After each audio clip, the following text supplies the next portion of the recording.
ओम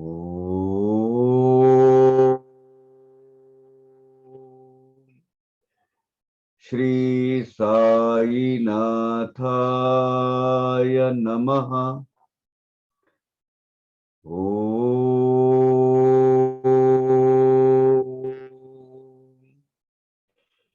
श्री साई नाथाय नमः। ओम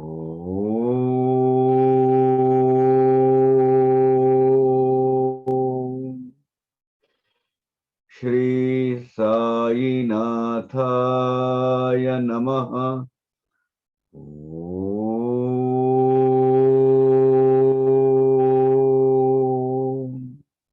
श्री साई नाथाय नमः। सो कल तक हमने देखा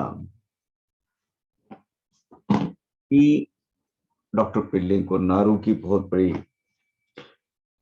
बहुत ही पीड़ादायक, कष्टदायक, त्रासदायक ऐसी वेदना देने वाली बीमारी हो गई थी। उसमें 7 टेपवर्म थे, बड़े बड़े बड़े थे। तो वो बहुत ही कष्ट झेल रहे थे डॉक्टर, और वो बोल रहे थे कि अभी मुझे ये जीवन का अंत करो प्रभु साईनाथ, अभी मुझे मुक्ति दे दो। अभी मुझसे मुझसे नहीं सहा जाता ये। मुझे मालूम है मेरे भोग है, मुझे भुगतने हैं। उसके लिए मुझे अगले 10 जन्म लेने के मैं तैयार हूं, लेकिन अभी इस जन्म को अंत कर दीजिए। वो बाड़े में रह रहे थे, बाबा के पास मैसेज भेजा और उनको दया आई। परिसुनी प्रार्थना सिद्ध राणा, दया उपजली अंत करना। उनके मन में दया उपजी और डॉक्टर पिल्ले को क्या अमृतवाणी, क्या वर्षा, अमृतवाणी की वर्षा, करुणामृत क्या उन्होंने पिलाया उस लिए। That is more very important. यहां से हम स्टार्ट करते हैं। मग भक्त काम कल्प द्रुम, पाहुणी दुःखावस्था ती परम, भर करावया लागी तिचा उपशम, काय उपक्रम मांडिला। भक्त काम कल्प द्रुम, कल्प द्रुम यानी कल्प वृक्ष, भक्तों की काम मतलब इच्छा, आकांक्षा पूरी करने वाला कल्प वृक्ष यानी साईनाथ भगवान। वो उपमा साईनाथ भगवान को दी है, भक्त काम कल्प ध्रुव। अपनी परम भक्त पिल्ले, डॉक्टर पिल्ले, इनकी ये दुख अवस्था देखकर, दुख अवस्था देखकर उनका निराकरण करने के लिए, उनको वो दुख उनको मिटाने के लिए बाबा बाबा जो भक्तों की इच्छा पूर्ण करने वाले कल्पवृक्ष है, उन्होंने क्या योजना रचाई वह हम देखते हैं। निरोप आणिला दीक्षितांनी, बाबांनी ते निवृत्त परिसुनी, म्हणाले सांग तयास जाऊनी, निर्भय मणी राही तू। अब दीक्षित वाड़े में रहते थे, तो दीक्षित काका ने मैसेज आया, पापा वो डॉक्टर पिल्ले बहुत ही परेशान है वो दारू की यातनाओं से। तो बाबा ने उनको बोला, निर्भय मणि राही तू, निश्चय रहे, बिल्कुल बेडर निडर निडर बन के रह जा, किसी तरह की चिंता मत कर। और उनको मैसेज काका के हाथ से भेजा। अब आप देखिए, दीक्षितवाड़ा कहाँ है, मजीद भाई कहाँ है, वहां से दीक्षितवाड़ा की तरफ गए। काका साहब जाने लगे, तब उन्होंने बाबा ने काका साहब को कहा, आणिक तयास पाठविती सांगू। ये देखिए, ये बहुत इंपॉर्टेंट है।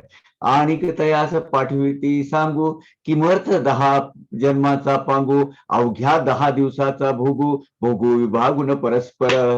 ये है ये मर्म है इसका। बाबा ने संदेशा भेजा काका साहब दीक्षित के माध्यम से डॉक्टर पिल्ले को, क्योंकि वो दीक्षित वाड़े में रहते थे, तो उनको कि बोले अरे क्यों 10 जन्म मांग रहा है, 10 दिन के भोग बाकी है, क्या 10 जन्म का वो झमेला तुझे चाहिए, क्यों चाहिए? 10 दिन के भोग बाकी है, एक काम कर, तुझसे नहीं होता है तो हम मिल बांट कर भोगेंगे, भोगो विभागो न परस्पर, मैं साझेदार बन जाता हूं उसमें, ये भोग भुगतने के लिए। ये है साईनाथ माउली, अपने भक्तों के भोग अपने अंग पर लेने वाली ये साईनाथ माउली है। इन्होंने, बाबा ने मैसेज भेजा, अरे 10 दिन के भोग बाकी है, चलो ठीक है, हम मिल बांट कर खाएंगे, मिल बांट कर खाएंगे नहीं, मिल बांट कर भोगेंगे।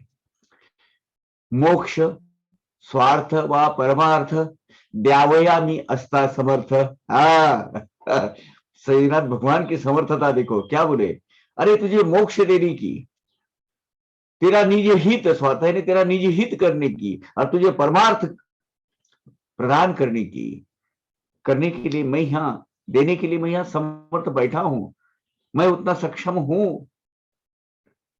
अरे यही तेरा पुरुषार्थ हो गया, मरणा अनर्थ मागसी, मरण अनर्थ मागसी, मरण क्यों मांग रहा है, वो अनर्थक है, वो अनर्थ का निर्माण करने वाला है। मोक्ष स्वार्थ वा परमार्थ द्यावयामी अस्था समर्थ।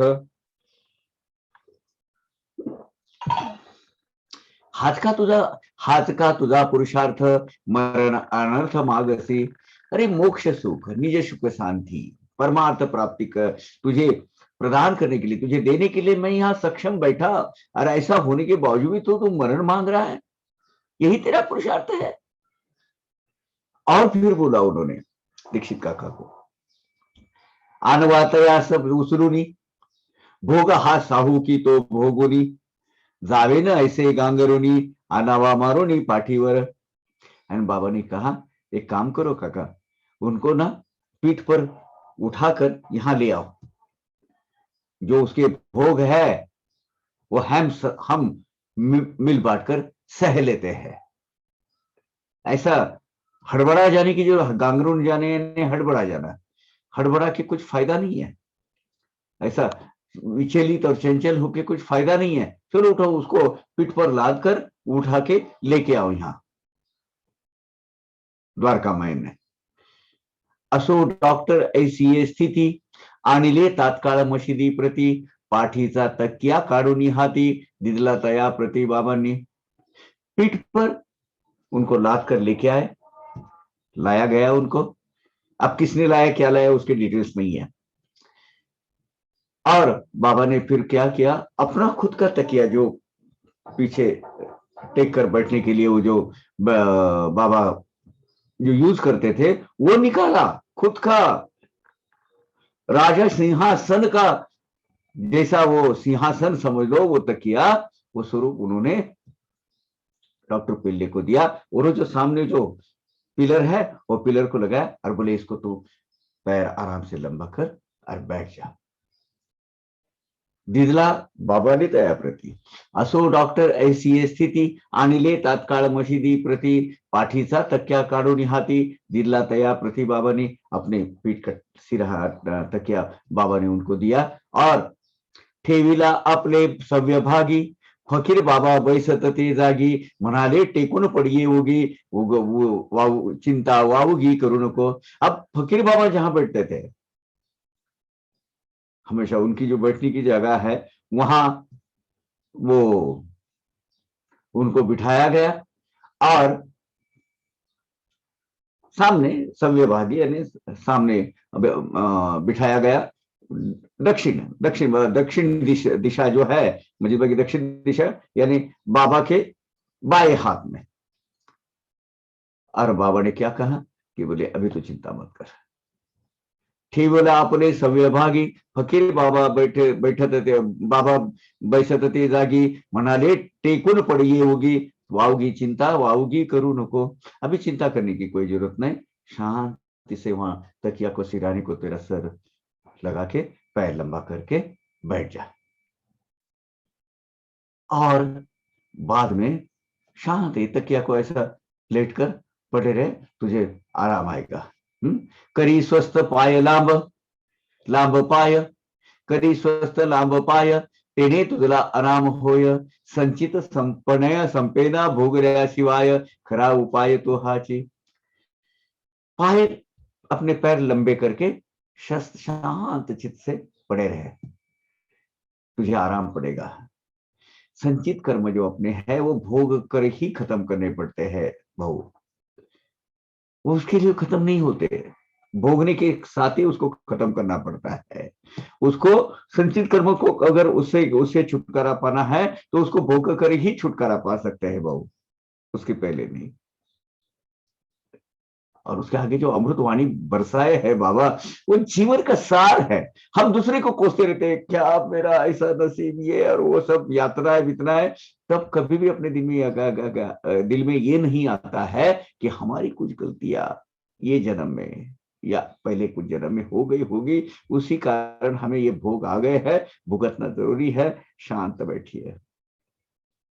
इष्ट इष्ट अनिष्ट सुख दुख संचितानुसार अमृत व विख। इष्ट हमारे साथ जो अच्छी घटनाएं घटती या अनिष्ट घटनाएं जो घटती है, बिना जो कभी कभी अंग पे आ जाती है, ये संचित कर्मों के अनुसार होती रहती है। संचित कर्मों के अनुसार हमें अमृत पीने को मिलता है या विष का प्याला मिलता है। ये हमेशा चलते आया हुआ अखंडता से बहता हुआ प्रवाह है। हम ये प्रवाह के पतित लोग हैं। ये सृष्टि का जो लाइफ साइकिल है वो इसी तरीके से चलते रहता है। ये भ्रष्ट दुराचारी हम जो है इस प्रवाह में घेरे रहते हैं, ये दुख भोगने ही पड़ते हैं। तो इसके लिए उसका ना हर्ष होना चाहिए ना शोक होना चाहिए। इष्ट हो गया तो हर्ष, अनिष्ट हो गया तो शोक नहीं। क्यों? क्योंकि ये प्रारब्ध भोगों के कर्म अनुसार, संचित कर्म अनुसार भुगतना है या उसका आनंद लेना है, दोनों में से एक।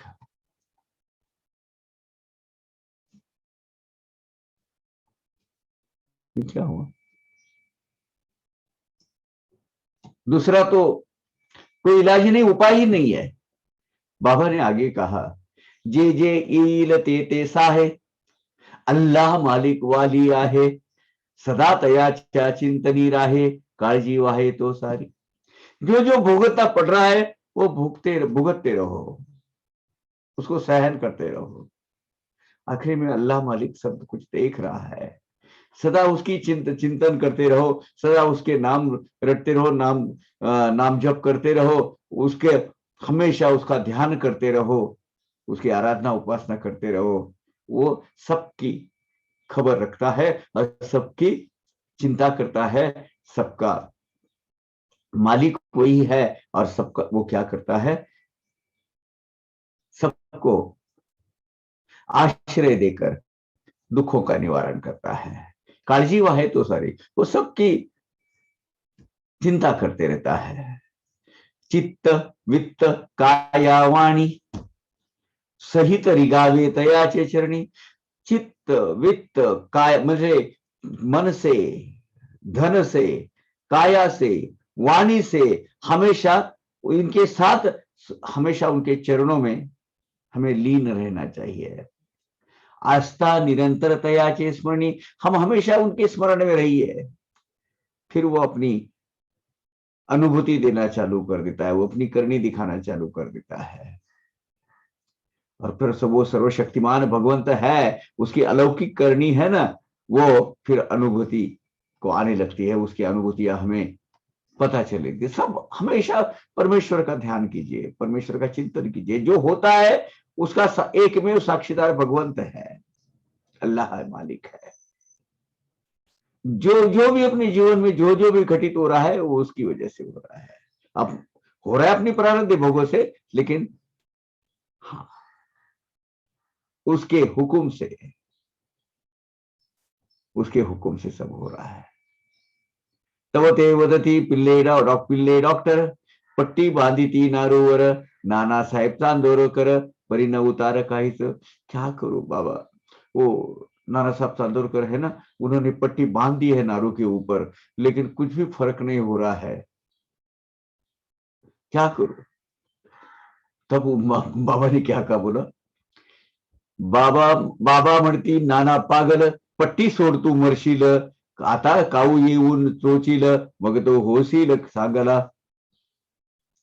अरे वो नाना पागल है, वो नारू के जख्म पर पट्टी बांधने से तो मर जाएगा, क्योंकि उसका उल्टा असर हो जाएगा। अब सुन, वो पट्टी बांध के छोड़ के बाजू में, अरे वो बोलना है बाबा का, उनको वो इलाज करना है ना आगे, बोले वो पट्टियां छोड़ दे पूरा।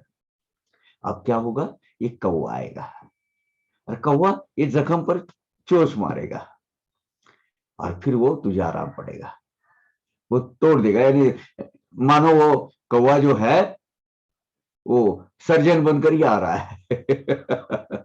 बाबा ने फिर कहा, बोले चिंता मत कर।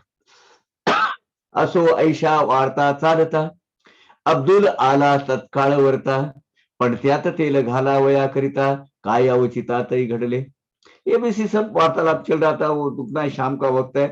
तो अब्दुल इतने में अपने दिया सलाई करने के लिए, पंटिया जो है उसमें तेल डालने के लिए, वो लालटेन वगैरह जो करने के लिए, उसके लिए वहां आया। तब अचानक क्या हुआ, अचानक वहां क्या घटित हुआ देखिए। मशीद आधी ती सांकड़, छोटी सी सिकुड़ी सी है, छोटी जगह है, भक्तांची होत बहुत भीड़, त्याथची पिल्ले यांची गडबड, वावरू अवघडला अब्दुल। उतने में अब्दुल आ गए, और अब्दुल ने एक तो जगह छोटी, उसके ऊपर ये भक्तगण आजू बाजू में, ऊपर से श्रेष्ठ भक्तगण है, नाना साहब चांदोरकर है, काका साहब दीक्षित है, डॉक्टर पिल्ले है, बाबा है, ये सब चल रहा है अभी थोड़ा। और उसमें ये डॉक्टर पिल्ले की बीमारी, वो हाथ पैर लंबा करके बैठे हुए, हाँ वो उनको आवाज, हाँ मेरे बारे, हाँ कैसा है, वाह हे छोड़ो, वो उसको वो आवाज निकाल रहे हैं। अब वो इस गड़बड़ में थोड़ा सा अब्दुल भीड़ गुणवत रखकर भीड़ भाड़ से वो थोड़ा सा सहमा गया, वो क्योंकि पैर डालने के लिए भी जगह नहीं थी। अब्दुल्ला निजकारी दक्ष, पण त्याकडे त्याचे लक्ष, तेने पिल्ल्याकडे झाले दुर्लक्ष, प्रकार विलक्षण घडला ते। अब अब्दुल बेचारा वो दिया सलाई कर रहा है, पंक्ति में तेल डाल रहा है, उसका लक्ष्य उधर है, उसमें डॉक्टर पिल्ले की तरफ उसका ध्यान नहीं गया, और एक विलक्षण घटना घटित हुई। अब्दुल्ला तरी करील काय, होणारा पुढे नाही उपाय, पिल्ल्यानी लांबीला होता तो पाय, चुकून पाय पडला वरी। अब वो बेचारा क्या करेगा, इधर पिल्ले बैठे, इधर सब भक्तगण है, बाबा बाजू में बैठे, वो दिया सलाई करना है, उसमें पानी में पंती में तेल डालना है, ये सब करते करते वो हुआ ये। अब होने जो होनी है उसके आगे क्या चल सकता है, जो होना है वो होकर रहेगा, वो घटित होना है घटित रह गया।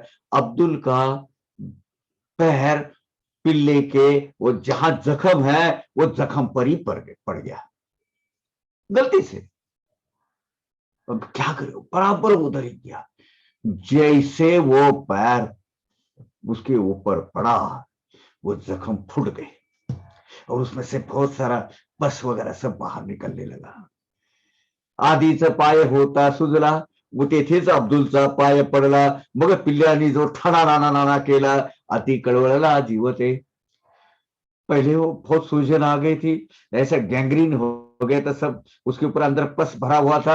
इतने में अब्दुल का पैर खैर उसी जगह गिर गया, जो गिरते ही जख्म फूटने के साथ में इतनी मरण प्राय यातनाएं अपने डॉक्टर पिल्ले को होने लगी, वो मारना चालू कर दिया उन्होंने, बहुत दर्द होने लगा, ऐसा मारिली एकदाची किंकाळी, मस्तकी जाऊन भिनली कळी, विनवीत बाबा सबद्धांजली,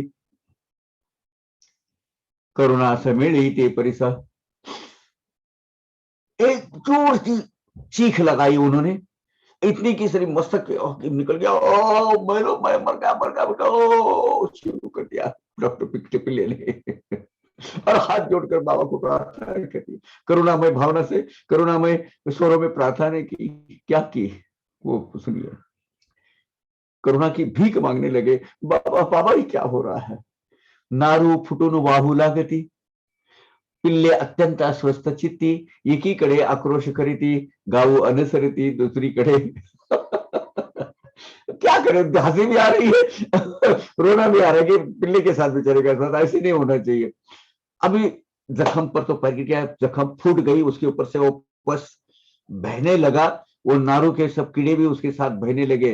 अस्वस्थ होके अभी जितनी यातना है वो तो हो रही है, ये आक्रोश कर रहे हैं पिल्ले। अब वो आक्रोश को दबाने के लिए, उसको कौन से उसको कॉम्पेंसेट करने के लिए वो गाना चालू कर दे। अब जब वेदनाएं होती है ना, तो आप क्या करना चाहिए, हाँ गाना चाहिए। मुझे बहुत खुशी है, वो कल अपने जो एडमिन है जयश्री, वो उन्होंने अपनी तरीके से गाया है, अच्छा गाया है, और जो भाव है पहुंच रहे हैं। लेकिन ये जो जिस अवस्था में गाना गाया है ना, वो गाना कैसे गाया है, एक तरफ जख्म है, उसमें से मरण प्राय यातनाएं हो रही है, सहा नहीं जा रहा है, चिल्ला रहे हैं, और उसके साथ में गाना गा रहे हैं, रहम कर रहम कर, रहम करे मालिक, साई मौला रहम कर, करम कर मेरे हाल पर तू करीब, है परमेश्वर मेरे हाल पर तू जरा रहम कर, कृपा कर, तेरा नाम है रहमान रहीम। वही है, अब तो चित्र सामने लगे, बाबा सामने बैठे हैं, पिल्ले लम पैरला लम करके वो बह रहा है सब, ये है जोर की चीख उन्होंने मारी है, वो बर्दाश्त नहीं हो रहा है वो दुख उनको, और हाथ जोड़कर प्रार्थना करे, करम कर मेरे मालिक, है मेरे अल्लाह, है मेरे मौला, करम कर मेरे हाल पर तू, करम कर मेरे हाल पर तू करीम। करीम अल्लाह का एक नाम है। हे परमेश्वरा, हे अल्लाह, मेरे ये हालत पर, मेरे हाल पिछला जो मेरे जो दुख सह रहा हो, उस पर जरा मेहर नजर कर मेरे प्रभु। तेरा नाम रहमान है और रहीम, परमेश्वर के जो 99 नेम्स है अल्लाह के, उसमें रहमान और रहीम ये दोनों नाम अल्लाह के 99 नेम्स है, उसमें ये नाम है। तू सर्वश्रेष्ठ अल्लाह परमेश्वर है, तेरा नाम रहमान है और रहीम है, तू ही दोनों आलम का सुल्तान है। बाबा के प्रति इनकी जो भावना है वो इस गीत में आई हुई है। साई मौला, तू ही इहलोक का और परलोक का दोनों जगत का स्वामी है, तू सुल्तान है दोनों जगत है, जहां में नुमाया तेरी शान है, जगत में तू ही अलग अलग रूपों से प्रकट हुआ है और अपने सामर्थ्य की, अपनी शक्ति की अनुभूति हमें देते रहता है। फना होने वाला है सब कारोबार, तेरी कृपा से ही इस विश्व के सब व्यवहार उत्पन्न होते हैं, व्यवहार होते हैं, घटित होते हैं, और तेरी कृपा से विश्व में जितनी भी कृतियां होती है वो तेरी आज्ञा के सिवा नहीं होती, तेरी अनुभूति के सिवा नहीं होती है, और तेरी ही कृपा से सब व्यवहार फना हो जाते हैं, यानी नष्ट हो जाते हैं, खत्म हो जाते हैं, कंप्लीट हो जाते हैं। उत्पत्ति स्थिति लय ये जो तीनों भी चीज है, ये तीनों चीजें तेरी आज्ञा के सिवा नहीं होते हैं, तू लेकिन अनादि अनंत है, फना होने वाला है सब कारोबार, ब्रह्मांड का अंत एक दिन होना है, लेकिन तेरा नूर रहे, नूर तेरा सदा आशकार, तू ज्ञान का, तेरे ज्ञान का, तेरे कर्तृत्व का, तेरे सामर्थ्य का, तेरी शक्ति का प्रकाश हमेशा ऐसा ही प्रदीप्त होता रहे, दैदीप्यमान होता रहे, प्रज्वलित होता रहे। तू आशिक का सदा मददगार है, आशिक यानी दीन दलित दुबले दुबले जो नीडी पर्सन है, वही दीन दुबलों का तू कौन है, मददगार है, उनका वाली है, उनका रक्षण करता है। दीनों के संकटों में, गरीबों के संकटों में दौड़ कर आने वाला और उनकी रक्षा करने वाला अल्लाह परवरदिगार तू तो है। हे मेरे भगवान, तू तेरे भक्तों का पालन करता है, रक्षण करता है, पालनहार है, मदद करता है प्रभु। करीम, रहमान, रहीम, ये जो अल्लाह के जो 100 नेम्स है उसमें से एक नेम है ये। एक अल्लाह है और 99 अदर नेम्स है। ऐसे 100 नेम जो है वो 100 में करीम, रहमान, रहीम, बिस्मिल्लाह, ये ऐसे अलग अलग नाम उनके हैं। राहुन राहुन उठत सेकड़, हालत देखिए, पैर में बला का दर्द हो रहा है, एक तरफ से आर्त विनती से प्रभु छोड़ दो मुझे इसमें से, और रह कर बीच बीच में वो ठाके मार रहा है वो जख्म। राहुन राहुन उठत सेकळ, जीव कळवळला पडले विकळ, साई बाबांचा हा खेळ, झाली अटकळ सर्वांची। अब बाजू में जितने भी भक्तगण है, बाबा की करनी सबको मालूम है। अब बोले बीच बीच में ऐसा वो दर्द हो रहा है तो घबरा गया जी पूरा, तिलमिला उठे, कुलबुला गया, कुलबुला गई जान उनकी है। लेकिन बाकी के सब लोगों ने बोला ये साई बाबा का खेल है। निश्चित रूप से सबने जान लिया ये है ना, ये बाबा ने रचित कराया है। उधर भाऊ आर्त स्वर में गा रहे हैं, इधर वो जख्म बह रही है, उधर वो पूरा वो पस, वो जो डर्ट है वो पूरा नीचे गिर रहा है, आजू बाजू में भक्तगण है और इसमें ये गाना चल रहा है। तो बाबा कहने लगे, पहा बर भाऊ, पहा भाऊ लागलं बरे आता गाओ। सब लोगों को बोले देखो गाना गा रहा है। भाऊ अपना गाना गा रहा है। तो आम्ही पिल्लेने पूछा, बाबा वो सब कुछ ठीक है, लेकिन पिल्ले असं पुसती तो का वो अजून खाऊ येणार का? बाबा ये सब हो गया, ये सब ठीक है, लेकिन आपने कहा था ना वो कौवा चोच मार के जाएगा, वो अभी और आने वाला है क्या? इतना तो सब हो गया, अभी वो भी और चोच मारेगा। उनको उसकी चिंता हो रही है। बाबा वो सब ठीक है, लेकिन वो बाप मगाशी बोले ना वो कौवा आएगा और वो चोच मारेगा और फिर तेरा वो दुख दूर दूर हो जाएगा, तो अभी आने वाला है। और तेव्हा बाबा वदती, तू जाई स्वस्थ वाड्यात पडून राही, आता काऊ फिरून नाही, येणार पाही टोचा वया। अब तू, बाबा ने कहा अब तू जा बाड़े में जाके स्वस्थ चित्त से पड़े रहे, अभी वो कौवा फिर से आएगा नहीं, फिर से तेरे को चोच नहीं मारेगा। अरे बाद में बाबा ने क्या कहा है, तोच नाही का येऊन गेला, तोच त्याने जो पाय दिला, तोच तो काऊ टोचून पडाला, नारू तळाला घातला। बाबा बोले अरे वही तो अभी आके गया, अरे वही तो कौवा जिसने तेरे जख्म पर पैर दिया, वही तो कौवा है जिसने चोच मार के भाग गया और उसने नारू को रगड़ दिया, मरोड़ दिया पूरा। वही तो था वो कौवा, वो वही आके गया, उसने पैर नहीं दिया, वही तो है कौवा।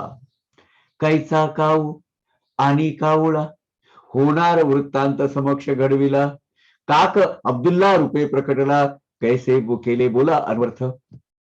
काय का कौवा, कैसा वो ये आने वाला है, कैसा वो चोच मारेगा।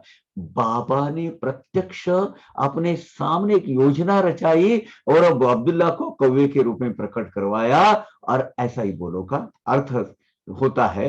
अब देखिए इसमें एक मजा है, स्पष्ट गहरा अब्दुल के पूर्व जीवनी से संबंध है इसका। ये अब्दुल जो है, अब्दुल मूलतः नांदेड़ जो धुले जळगाव जिले में अकोलनेर, अमलनेर, सॉरी अकोलनेर नहीं अमलनेर, अमलनेर के बाजू में तापी नदी के किनारे एक नांदेड़ नाम का छोटा सा देहात है। वो देहात का ओरिजिनल ये रहने वाले हैं। महाराज के समाधि के पहले कम से कम 29-30, 11 और 18, 29-30 साल पहले वो आके रह गया था वहां। महाराज की समाधि के बाद भी वो कुछ भी मुआवजा व मुशारा न लेते हुए अपने जो गिरी थी वो सब, वो अपनी जो सेवाएं वो करते रहा। महाराज जब जीवित थे तभी भी उसके काम में कभी अंतर नहीं आया था। बाबा का सबसे चहेता, सबसे नजदीक, सबका करीबी सेवेकरी अब्दुल बाबा थे। बाबा भी उस पर बहुत प्रेम करते थे। कहाँ मर गया था ये हलाल को, हलाल खोर बोलते थे उसको, किधर गया था, इधर उधर घूमते रहता था वो अब्दुल। अकोलनेर में उसके अमलनेर में उसके घर में उसकी आई माँ, बीवी, लड़का, ये सब उधर मंडली थी। वो कभी नहीं गया गांव को, उसको मिलने के लिए लोग आते थे, ये सबको छोड़ के वो शिरडी में रहता था। क्यों कि क्या हुआ था 1889 में, 1889 में जो वहां के एक अवलिया थे, उनका नाम था अमीर बाबा। वो नांदेड़ में एक दरगाह है, वो दरगाह में वो रहते थे, उनका रहना वहां था। उसके सपने में 1889 में बाबा गए। सपना नहीं बोल सकते, दृष्टांत, सपना दृष्टांत बोलते हैं। और बोले अमीर तेरे शागिर्द को मेरे पास भेज। ये अमीर बाबा का शागिर्द करके अब्दुल था वहां अपना।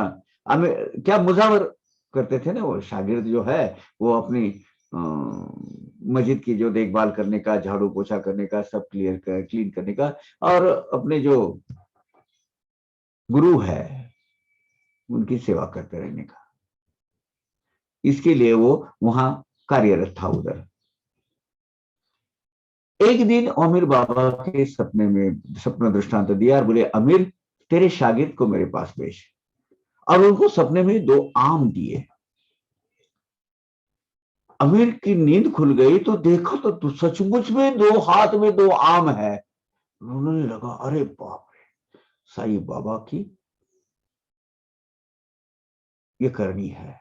उसने फौरन अब्दुल बाबा को बुलाया, बोले अब्दुल इधर आ, भाग खुल गए तेरे। तो ऐसा मान ले कि अल्लाह परवरदिगार का बुलावा आया तुझे, तेरी बस जन्नत में,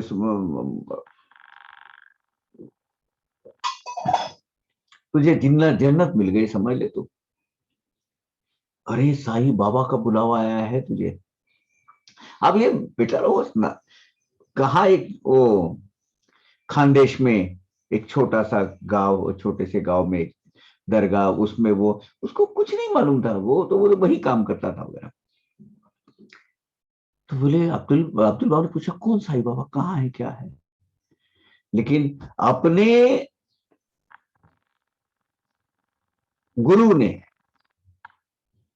जब ये बताया है कि जाना है तुझे, तो उसने वो आज्ञा मान ली।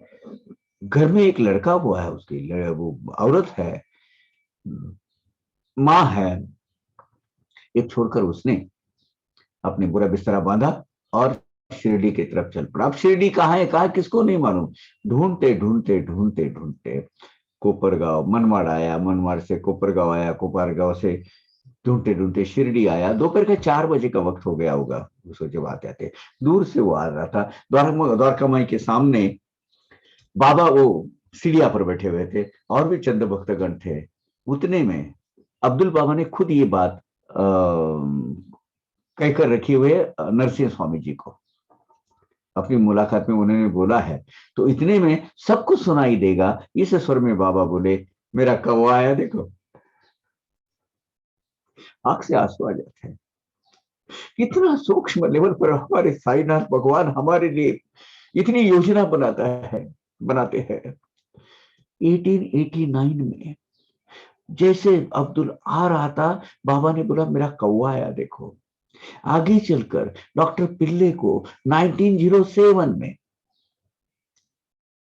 ऑलमोस्ट 18 साल के बाद, नारू की बीमारी होने वाली है। और उस वक्त ये जो अब्दुल है उसके उनके जख्म पर पैर देने वाला है, उसको मैं कौवे की उपमा देने वाला हूं। और उसके ये सब आगे ऐसा घटित होने वाला है। ये सूक्ष्म लेवल का पालिंग हमारे पालनहार रक्षण करता साईनाथ प्रभु 1889 में करते हैं।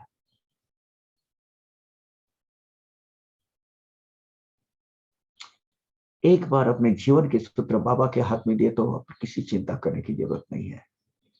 अब्दुल बाबा का ये एक बहुत बड़ा लक्षण है ये, कि उन्होंने कभी भी पीछे मुड़कर नहीं देखा।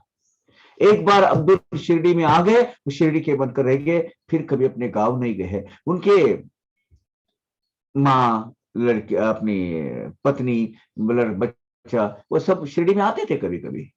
उनकी औरत भी एक बार आई थी, लेकिन वो कभी भी किसकी मोह माया के इसमें फंसा नहीं। वो लड़का बड़ा हो गया, उसकी चिंता होने लगी, इसको,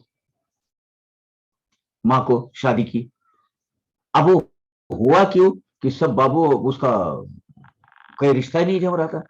बोलते इसका बाप तो फकीर बन के वो शिरडी में जाके बैठा हुआ है, और फकीर बना तो वो क्या करेगा, अब्दुल भाई फकीर हो गया है और फकीर के लड़के को अपनी बच्ची देंगे क्या। इस तरह का वो जवाब उसको मिलते रहता था।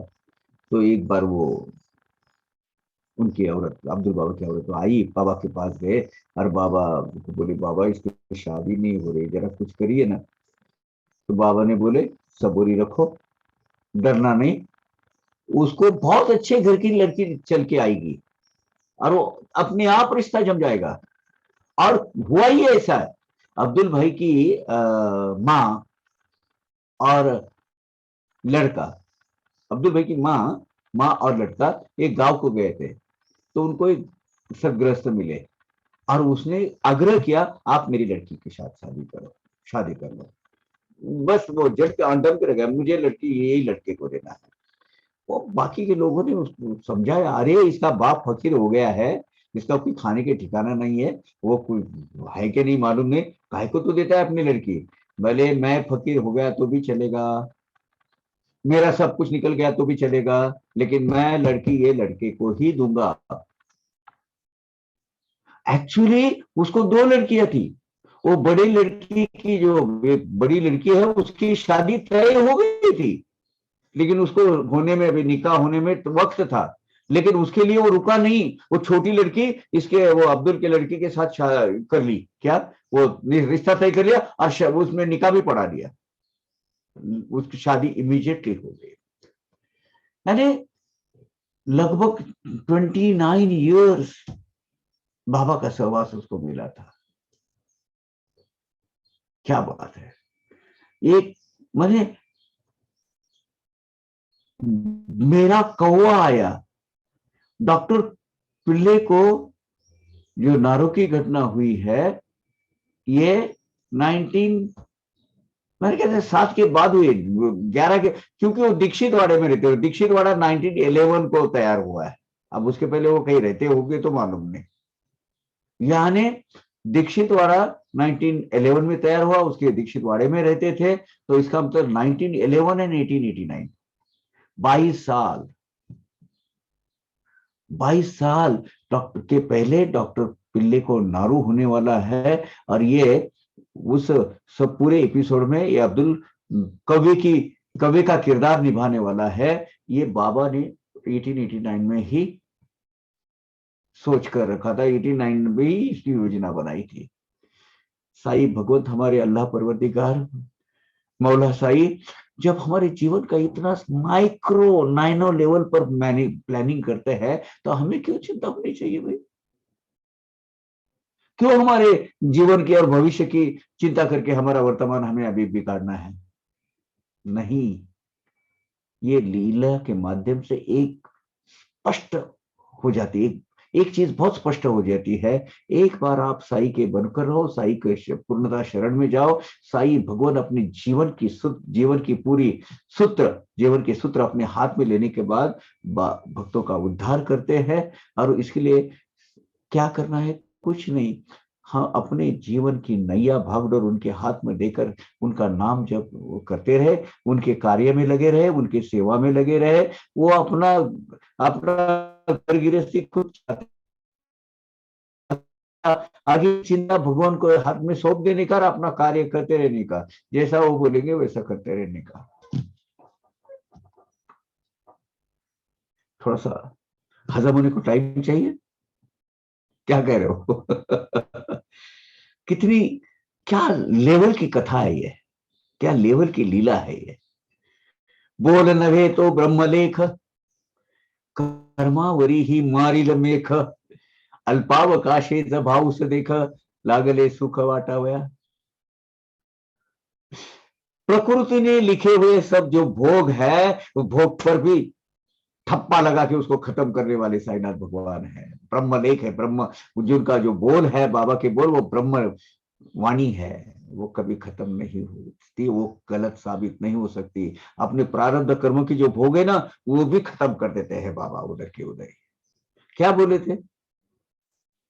8 10 दिवसाचा भोगो, अभी 10 दिन और पीड़ा भुगतनी पड़ती थी उनको, लेकिन बाबा ने बोला नहीं, आज ही करेंगे उसको, उसकी वेदनाएं खत्म कर देते हैं। और बाबा ने ऐसी विचित्र घटना घटित की कि उसके भोग 90% तो निकल गए, अभी वो जख्म भरने की बाकी थी। तो अल्पावकाशेच भाव से देख लागले सुख वाटावया। तो क्या हुआ?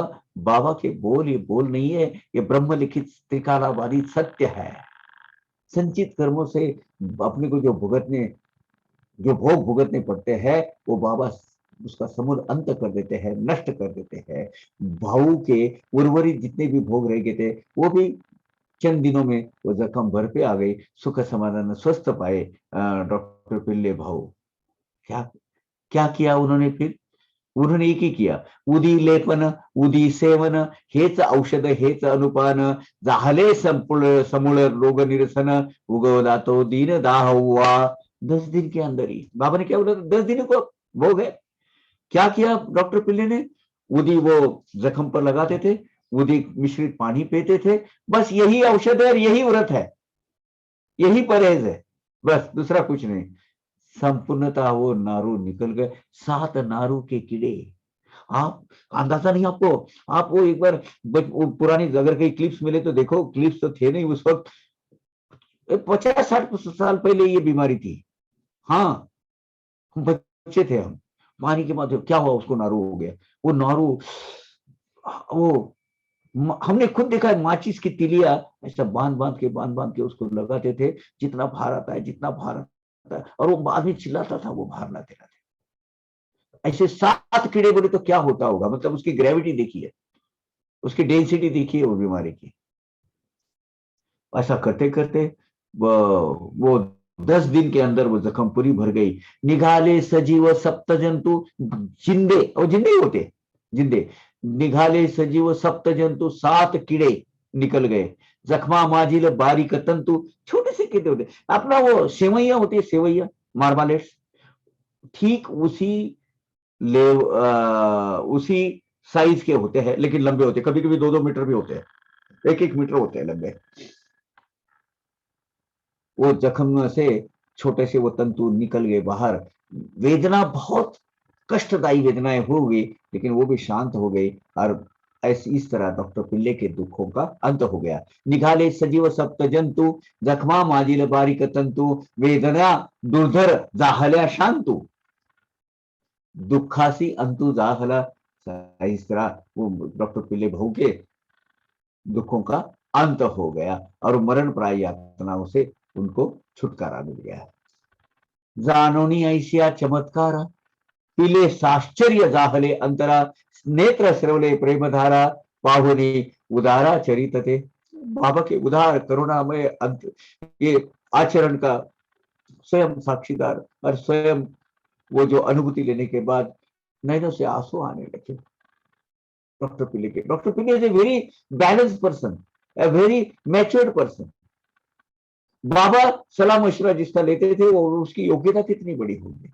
मितभाषी, सारंग, उनको वो सितार बहुत अच्छा सुना बजाने आता था, अपने राधा कृष्ण अय्यर, वो उनका एक ग्रुप था उधर, वो ग्रुप में वो अपना वो भजन गाना वगैरह, उनको ध्यान मार्गी लोगों का होता, वो अपने रेगे रेगे अवस्थी, पिल्ले, माँ, अपनी राधा कृष्ण माँ, ये सब साथ में इनका अपना एक समूह, वो ध्यान मार्गी लोग थे। ये जानोनी ऐसा चमत्कार, पिल्ले झाले साश्य स आश्चर्य झाले अंतरा नेत्र सेवले प्रेमधारा पाहुनी उदारा चरित ते। साईं भगवान की ये उदार कृति भक्तों के कल्याण के लिए, उनके भोग भी अपने ऊपर लेने की सामर्थ्य शक्ति और कृपा रखने वाले, कृपा करने वाले, ऐसी अनुभूति स्वयं लेने के बाद डॉक्टर पिले भाऊ जिसको बोलते थे बाबा, आश्चर्य अचरज से भरे गए और उनकी आंख से हमेशा प्रेमाश्रु बहने लगे। बाबांची या चरण संपुटी पिल्ले पिल्ले तेथेच घाली ती मिठी बाष्पा अवरोध गाहला कंटे फुटे न ओष्टी की वासा। 10 दिन हो गए, सब दुखों का अंत हो गया। उदी के चर्चन से, उदी के लेपन से पूरे दुखों की जो गैंग्रीन है उसकी वो उसको प्रोसेस आज के प्रगत विज्ञान के युग में कितना टाइम लगता था उसको, 10 दिन के अंदर पूरा खत्म। बाबा के चरण पकड़े बिल्ले साहब ने, उसी को उधर मीठी मारी और कंठ रूंध गया उसको, उनको बोल नहीं पा रहे थे और मुंह से वाणी नहीं निकल रही थी, मुंह से शब्द नहीं फूट रहे थे, गदगद हो गए थे, सदगदित हो गए थे। और भगवान मौला क्या तेरी लीला है प्रभु, कितना हमारा ख्याल रखते हो तो। सांगोनी आणिक एक अनुभव उदी हा करू हा उदी संपूर्ण उदी प्रभाव जयामनी जैसा भाव हाच गौरव ग्रंथाचा। उदी के संदर्भ में और एक अनुभव बताकर उदी महात्म्य बताने वाला यह अध्याय यहां पूर्ण करते हैं। जिस भक्तों का जैसा भाव है वैसे उसको अनुभूति प्राप्त होती है। ये ग्रंथ का, ये गुण वर्णनों का, ये गौरव का यही विषय है, यही विषय है।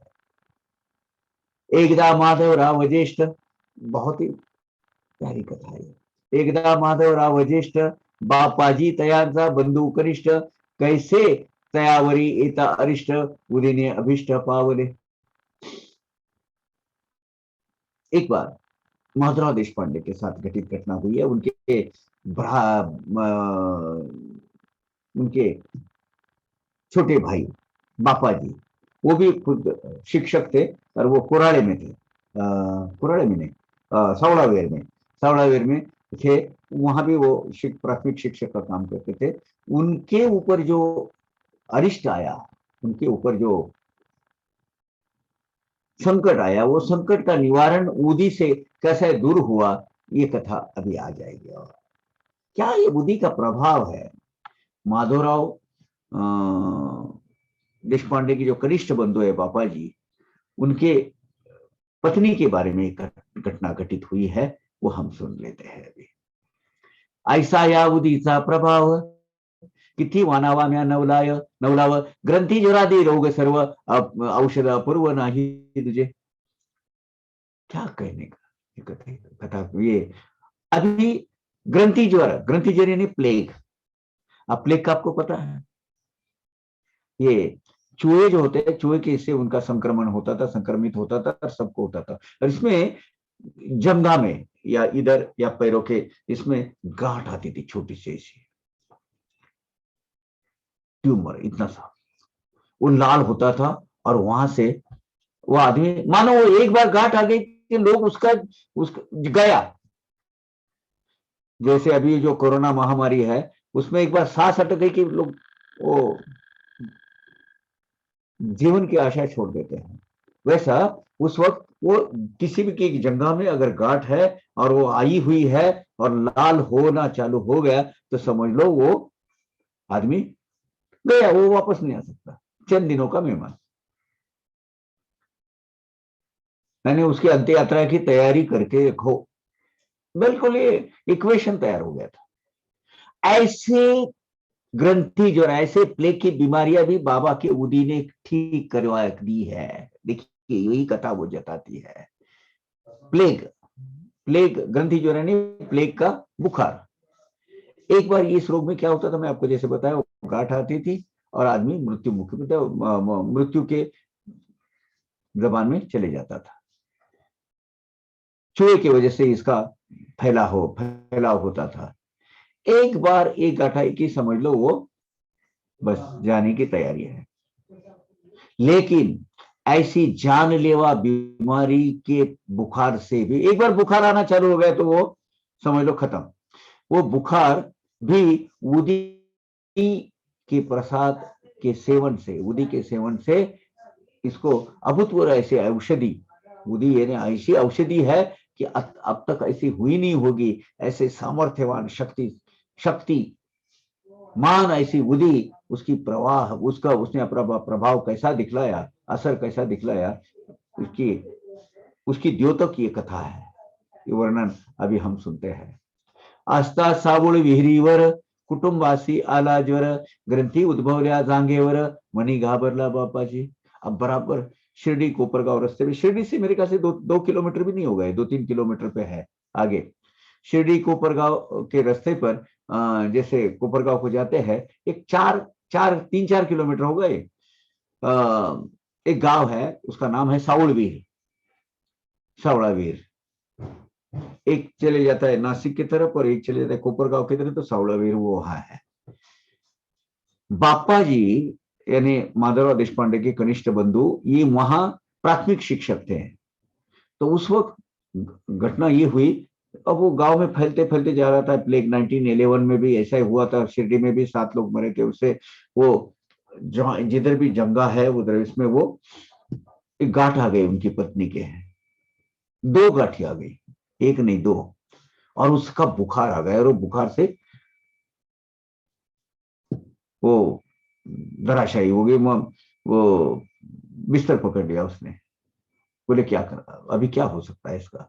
बापा जी तो वो डर गए, बोले अभी ये जाने की कगार पर है, बहुत हैरान हो गया, अभी छोटे बच्चे हैं, मेरा घर गृहस्थी सब लूटने वाली है, कैसे हो जाएगा। देखा बापा जी ने, पाहुनी कुटुंब हती हैरान, तैसाच रात्रीचा समय भयान, वाजाहला बापाजी भ्रांत मन, कळाले अवसान तयाचे। वो रात का समय है, वो बुखार आया है, अब क्या करें। दवा दारू हकीम तो उस वक्त बहुत ही रेयर रहते थे। तो अपनी जानलेवा प्लेग की बीमारी से अपना, और वो बुखार की वजह से वो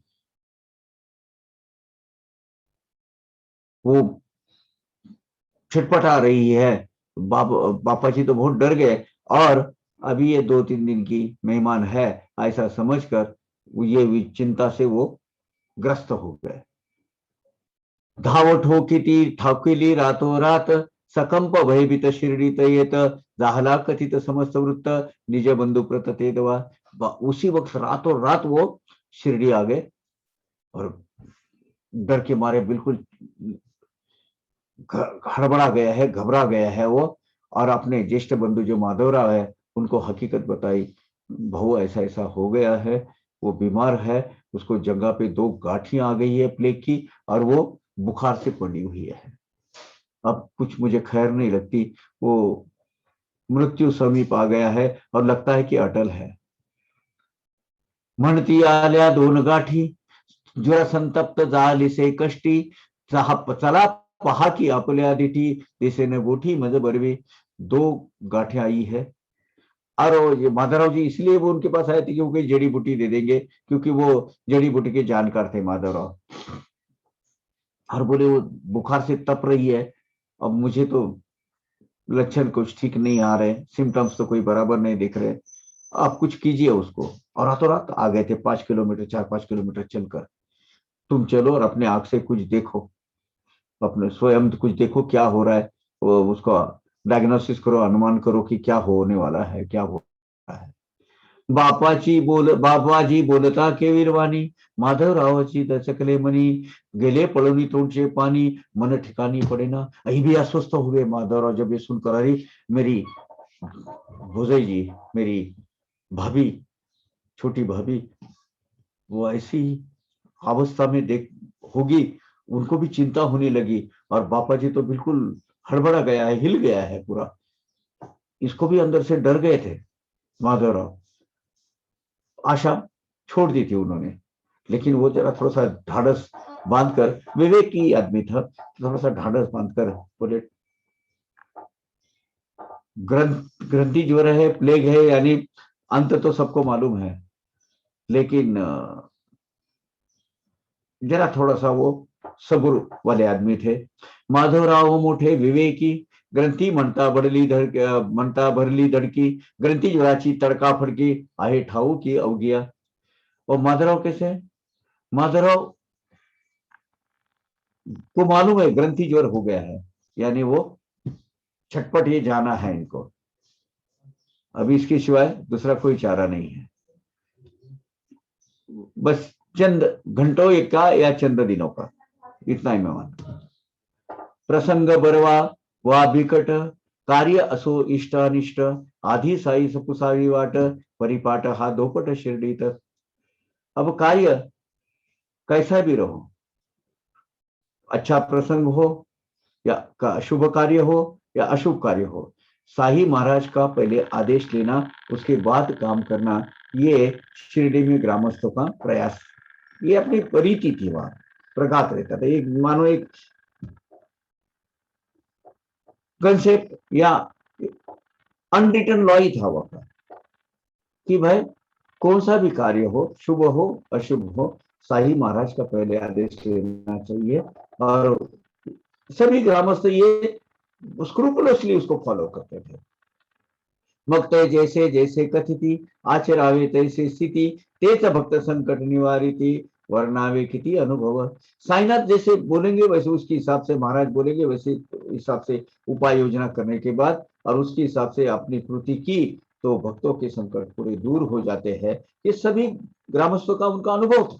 ग्राम देवता ही थी साईनाथ महाराज, उनके पास जाने का, उनको बोलने का, वो जैसा बोलेंगे वैसा करने का, और उसके हिसाब से संकटों का दूर नष्ट होना बिल्कुल मतलब यानी तय है कि बाबा ने ऐसा कहा है, ऐसा करने के बाद वो होना ही होना है।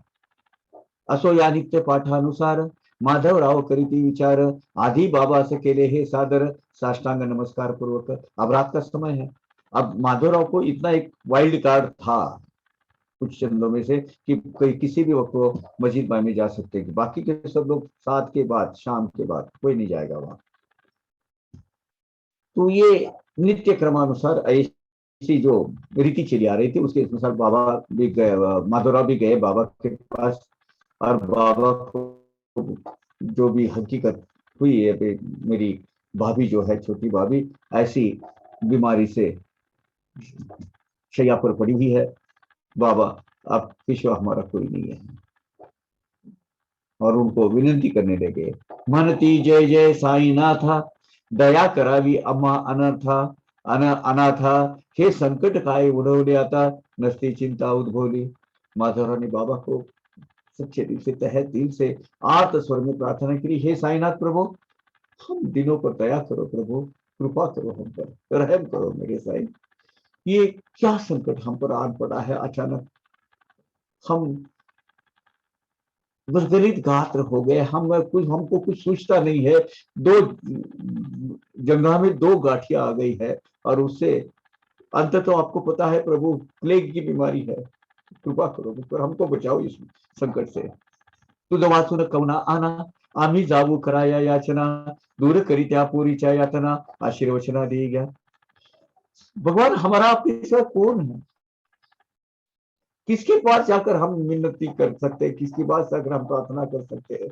वो लड़की छोटी है बेचारी, बच्चे बाल बच्चों की माँ है, उसको बख्श दो प्रभु, उसकी बीमारी दूर करो। हमें मालूम है ये नाइलाज बीमारी है, लेकिन आप दूर कर दो उसको, आशीर्वाद दे दो, तेरा आशीर्वाद सब कुछ हो सकता है, कर सकता है प्रभु।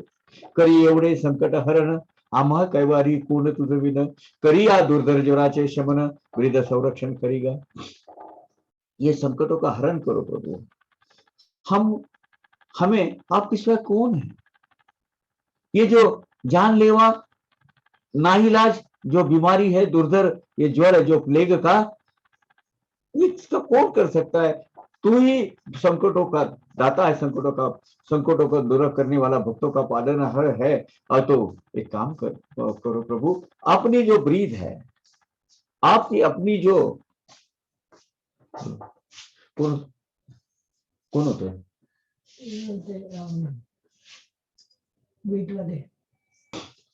सो हम आपके सिवा हमारा कौन है? हमारे सिवा आपके सिवा हमारा कोई नहीं है। हे मेरे भक्तों के पालनहार प्रभु, इस बीमारी से हमें दूर, हमारी संकट दूर कर कर निवारण कर हमें हमारी जान बख्शो। मेरी छोटी भाभी को बचा लो प्रभु। हम यहाँ विश्रांति लेते हैं 5 मिनट की। माधव देशपांडे जी ने, श्यामा ने पूछा, बाबा आपके सिवा हमारा हमें कौन है वाली? आप ही हमारे सब रक्षण करता हो, पालनहार हो, हमें आपके सिवा कौन है प्रभु? कोई नहीं है। तो ये हमारा संकट दूर कीजिए। हम पूरे हिल गए हैं, जड़ से हिल गए हैं। अभी हमें अंत फॉर श्योर कुछ लग रहा है, प्लीज इससे बचाइए। देखिए प्लेग की कितना खौफ और दर्दनाक बीमारी रहती थी कि चंद घंटों के या चंद दिनों के मेहमान। भक्तों के रक्षण करने का तेरा जो ब्रीद है, वो उसको क्या करे, ब्रीद रक्षण करेगा। अपना खुद का नाम, अपना खुद का जो ये है, उसका तू ख्याल रख प्रभु, और अपनी ही लाज राखिए प्रभु। अपनी ही ये जो भक्तों का रक्षण करने का ये जो तेरी शक्ति है, इस शक्ति की लाज रख और हमारे भक्तों का संरक्षण कर दे। पुस्ती अनुज्ञात जावयास बाबा वदती तव तयास, नको जाऊ अपरात्रीस उदी देती है सब पाठवनी। फिर उन्होंने बोला कि मैं, बाबा आज्ञा कीजिए, मैं बापा जी के साथ उधर जाकर आता हूं, वो आपको पूछने और आपकी आज्ञा लेकर मैं जाता हूं। तो फिर बाबा ने बोला, इतनी रात गई जाने की जरूरत नहीं है, उसके लिए उदी भेजते, तो तुझे जाने की जरूरत नहीं है। कशाचा ग्रंथी कशाचा ताप, आपुला अल्लाह मालिक बाप, बरे होइला आपोआप, होइला सुखरूप निर्गुर। अरे क्यों चिंता करता है वो? काय की वो ग्रंथ, ये जंगों की गाठियां, काय का वो बुखार? अरे अपना मालिक तो अल्लाह मालिक बाय बाप है, वो सब अपनी ख्याल रखेगा, अपनी अपनी रक्षा करेगा, अपने आप ठीक हो जाएगी, तो बिंदास रह जाए। बाबा के बोल है, खुद ही भेज दे। अरे अपना तो वाली मालिक है, वो सब कुछ कर लेगा, वो अपने आप ठीक हो जाएगी, वो चिंता मत करो। अरे काय की गाठी और काय का बुखार। लेकिन मात्र तो सकाळी सूर्योदयी सावळा विरी जाऊन येई, आताच नको जाण्याची घाई, स्वस्थ राही तू जेथे। फिर तू सवेरे सावड़ो वीर को लेके जाके आ जा। अभी इतनी आधी रात में जाने की तुझे जरूरत नहीं है, सवेरे सवेरे तू चले जा, और निश्चित मन से जा, चिंता मत कर, कोई हड़बड़ी मत कर जाने की। उदगी कही जाऊन यावे, न लगे निरर्थक कुचंबावे, उदी लाविता सेविता भावे, किमर्थ भ्यावे आपण। सवेरे तू जाकर आ जा, बिना वजह कोई चिंता मत कर, मन में दृढ़ भाव रख, भक्ति भाव रख। उदी के सेवन से उनके गाठी जो आई है, वो जो बाउल्स जो आए हुए हैं, उसमें वो ठीक हो जाएगा। डरने की कोई बात नहीं, चिंता करने की कोई बात नहीं। परिसरता हे बापाजी भ्याला, तयाचा मोठा हिरमोड झाला, माधवराव जाणती औषधी पाला, परिण समय आला उपयोग। अभी बाबा के ये बोल सुनकर बापा जी भी साथ में थे, अंदर तो मस्जिद में के नहीं, तो बाहर से बात की होगी उन्होंने पायरी पर बैठ के। तो पापा जी बहुत घबरा गए। उनको लगा था कि माधवराव आयुर्वेदिक की कोई जानकार है, तो कुछ जड़ी बूटी का दवाई देंगे, लेकिन बाबा ने कहा है उदी भेज दे। बाबा जी वो सब ठीक हो जाने वाले अपने आप। वो डर गए, अरे यार उदी से कैसा होगा, अभी क्या मालूम, मुझे तो लगा था कुछ दवा विवा दे देंगे भाई, बाबा का कुछ आशीर्वाद देंगे। बाबा का तो आशीर्वाद मिल गया, बाबा का उदी मिल गया, लेकिन हिल गए थे। अभी होता है आदमी, जब मन है ना, मन बड़ा चंचल होता है।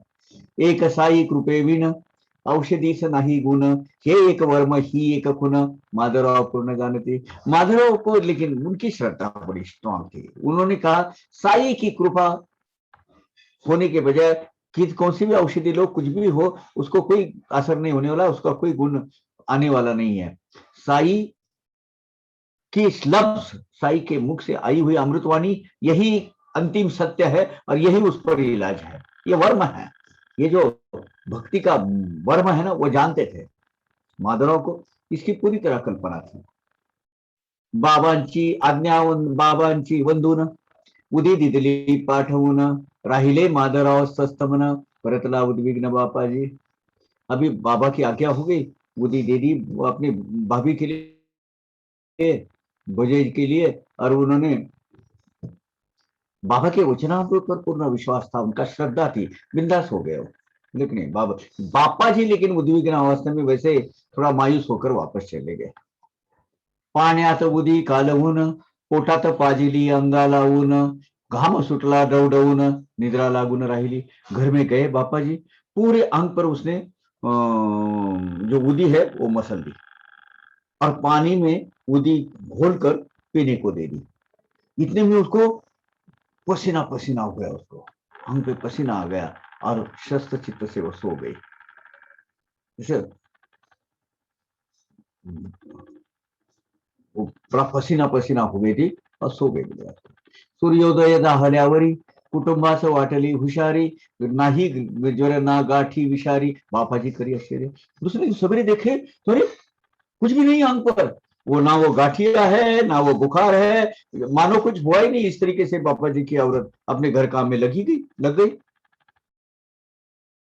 रात को जो दो गांठ, जो प्लेग के बड़े बड़े बाउल इतने रहते थे, वो अंडे के एक के इतने, और वो गायब, बुखार भी गायब। इधर शिर्डी में माधवराव, इकडे माधवराव जे उठले, शौच मुख मार्जना आटोपले, सावळा विहिरीस जावया निघाले, दर्शना आले मशिदी। इधर माधवराव उठ गए, सवेरे प्रातः विधि वगैरह सब अपने पूरा वो विधि कर मसावला वीर जाने के लिए निकले कि रात को बाबा ने बोला था जल्दी सवेरे जाके आ जा, तो सवेरे भी मस्जिद भाई में आ गए और बोले मैं सावला वीर जाके आ जाता हूँ। घेतले बाबांचे दर्शन, घातले पायी लोटांगण, उदय समवेत आशीर्वचन, मिळताच तेथून निघाले। बाबा के दर्शन लिए, बाबा की आज्ञा ली, अपने पैरों में साष्टांग नमस्कार बाबा के पैरों में किया और पवित्र पावन चरणों पर और उदी के साथ में आशीर्वचन ले लिया और निकल गए वहां से। मशिदीची पायरी उतरता बाबा तयास ऐकले आज्ञापिता, श्यामा उठा उठी ये मागोता, विलंब लागता कामा नहीं। अरे बाप, बाबा ने कहा, वो मस्जिद की पायरियां, वो सीढ़ियां नीचे उतर ही रहे थे तो बाबा ने आज्ञा की, श्यामा जैसा जाएगा वैसा इमीडिएटली वापस आ जा, वहां रखने वहां देर करने की जरूरत नहीं है और रुकने की भी जरूरत नहीं है, वापस आ जा। ये क्या बात है? असेल की भावज युवीवळ, कैसी साहिली दो ग्रंथीची जळजळ, कैसे साहिल दो ग्रंथीची जळजळ, पडली पडली असेल करीत तळमळ, वाटेने हळहळ गिरास। अब रास्ते में वो जा रहे हैं, वो सोच रहे अरे यार दो वो बड़े बड़े प्लेग के ग्रंथियां आ गई है, उसमें तो बुखार है, बुखार में वो बहुत परेशान होती होगी, अंग में उसकी शक्ति नहीं रही होगी, बुखार की वजह से छटपटाती होगी, तिलमिलाती होगी। अब कैसे, ये चिंता में लगे रहे, वो अपना चलते रहे। अरे दो गाठियां भाई, दो गाठियां, कोई एक गाठी हो गई तो जाने की तरी, यहाँ तो दो गाठियां हैं। और ऊपर से बाबा ने बोला है तुझे जाके इमीडिएट वापस आना। करीती बाबा काही इशारा, काय तत्पर मग ती मागारा, म्हणती मागारा तेने श्यामा होए घाबरा, चाले धरधरा मार्गाने। अब ऊपर से बाबा ने बुलाया जाकर आ जाए, और रोकने की जरूरत नहीं तो वापस आ जा। इसमें बाबा कुछ संकेत तो नहीं दे रहे, कुछ हो गया, अघटित घटना तो नहीं हुई, कुछ अशुभ तो नहीं हुआ। इससे वो डर गया और जल्दी जल्दी जल्दी जल्दी जाने की तैयारी में बड़ा अधीर हो गया, तो धीरज नहीं था, उतावली कर रहे थे। अरे बाबा ने कहा है जाके वापस आ, कुछ अजीब तो घटना नहीं घटी, जिसका डर था वो तो नहीं हुआ। मन में तो आते हैं ना विचार। घाई घाई सावळ वीर, गाठेपर्यंत नव्हता धीर, पाऊल ठेविता उंबरठ्यावर, चमत्कारले अंतरी। जल्दीबाजी में जैसे क्या चल नहीं रहे, दौड़ रहे, इस हिसाब से सावळवीर पहुंच गए 4-5 किलोमीटर के अंतर में। जैसे उनके घर के दहलीज पे देखा तो आश्चर्य हो गया उनको। क्या देख रहे हैं? वो बापा जी के घर में जाके सावळावीर गाव में जी गत रात्री ग्रंथीज्वर चहा ठेविता पाही चुलीवर माधवराव विस्मितांतर झाले स्थित्यंतर पाहुनी। अरे जिसको रात भर दो ग्रंथी हो गई थी, उसका ज्वर था, वो सोई हुई थी, वो चाय बनाने की तैयारी करी थी वो चूल्हे पर। चाय बनाने की सवेरे सवेरे के जो चाय वो बनाने की तैयारी में लगी थी उसकी उनकी भाभी। ये क्या है? रात का दृश्य क्या है, अभी का दृश्य क्या है? तव ते बापाजी सपुसत ही तो व्यवहार नित्य व्यवहार व्यवसाय रत बापाजे म्हणे ही सर्व करामत उदीची निश्चिंत बाबांच्या सचिदानंद सदगुरु साईनाथ महाराज की जय। तब उन्होंने अपने भाई को पूछा, बापा जी भाई ये क्या है? ये तो हमेशा की रोजमर्रा की काम कर रही है।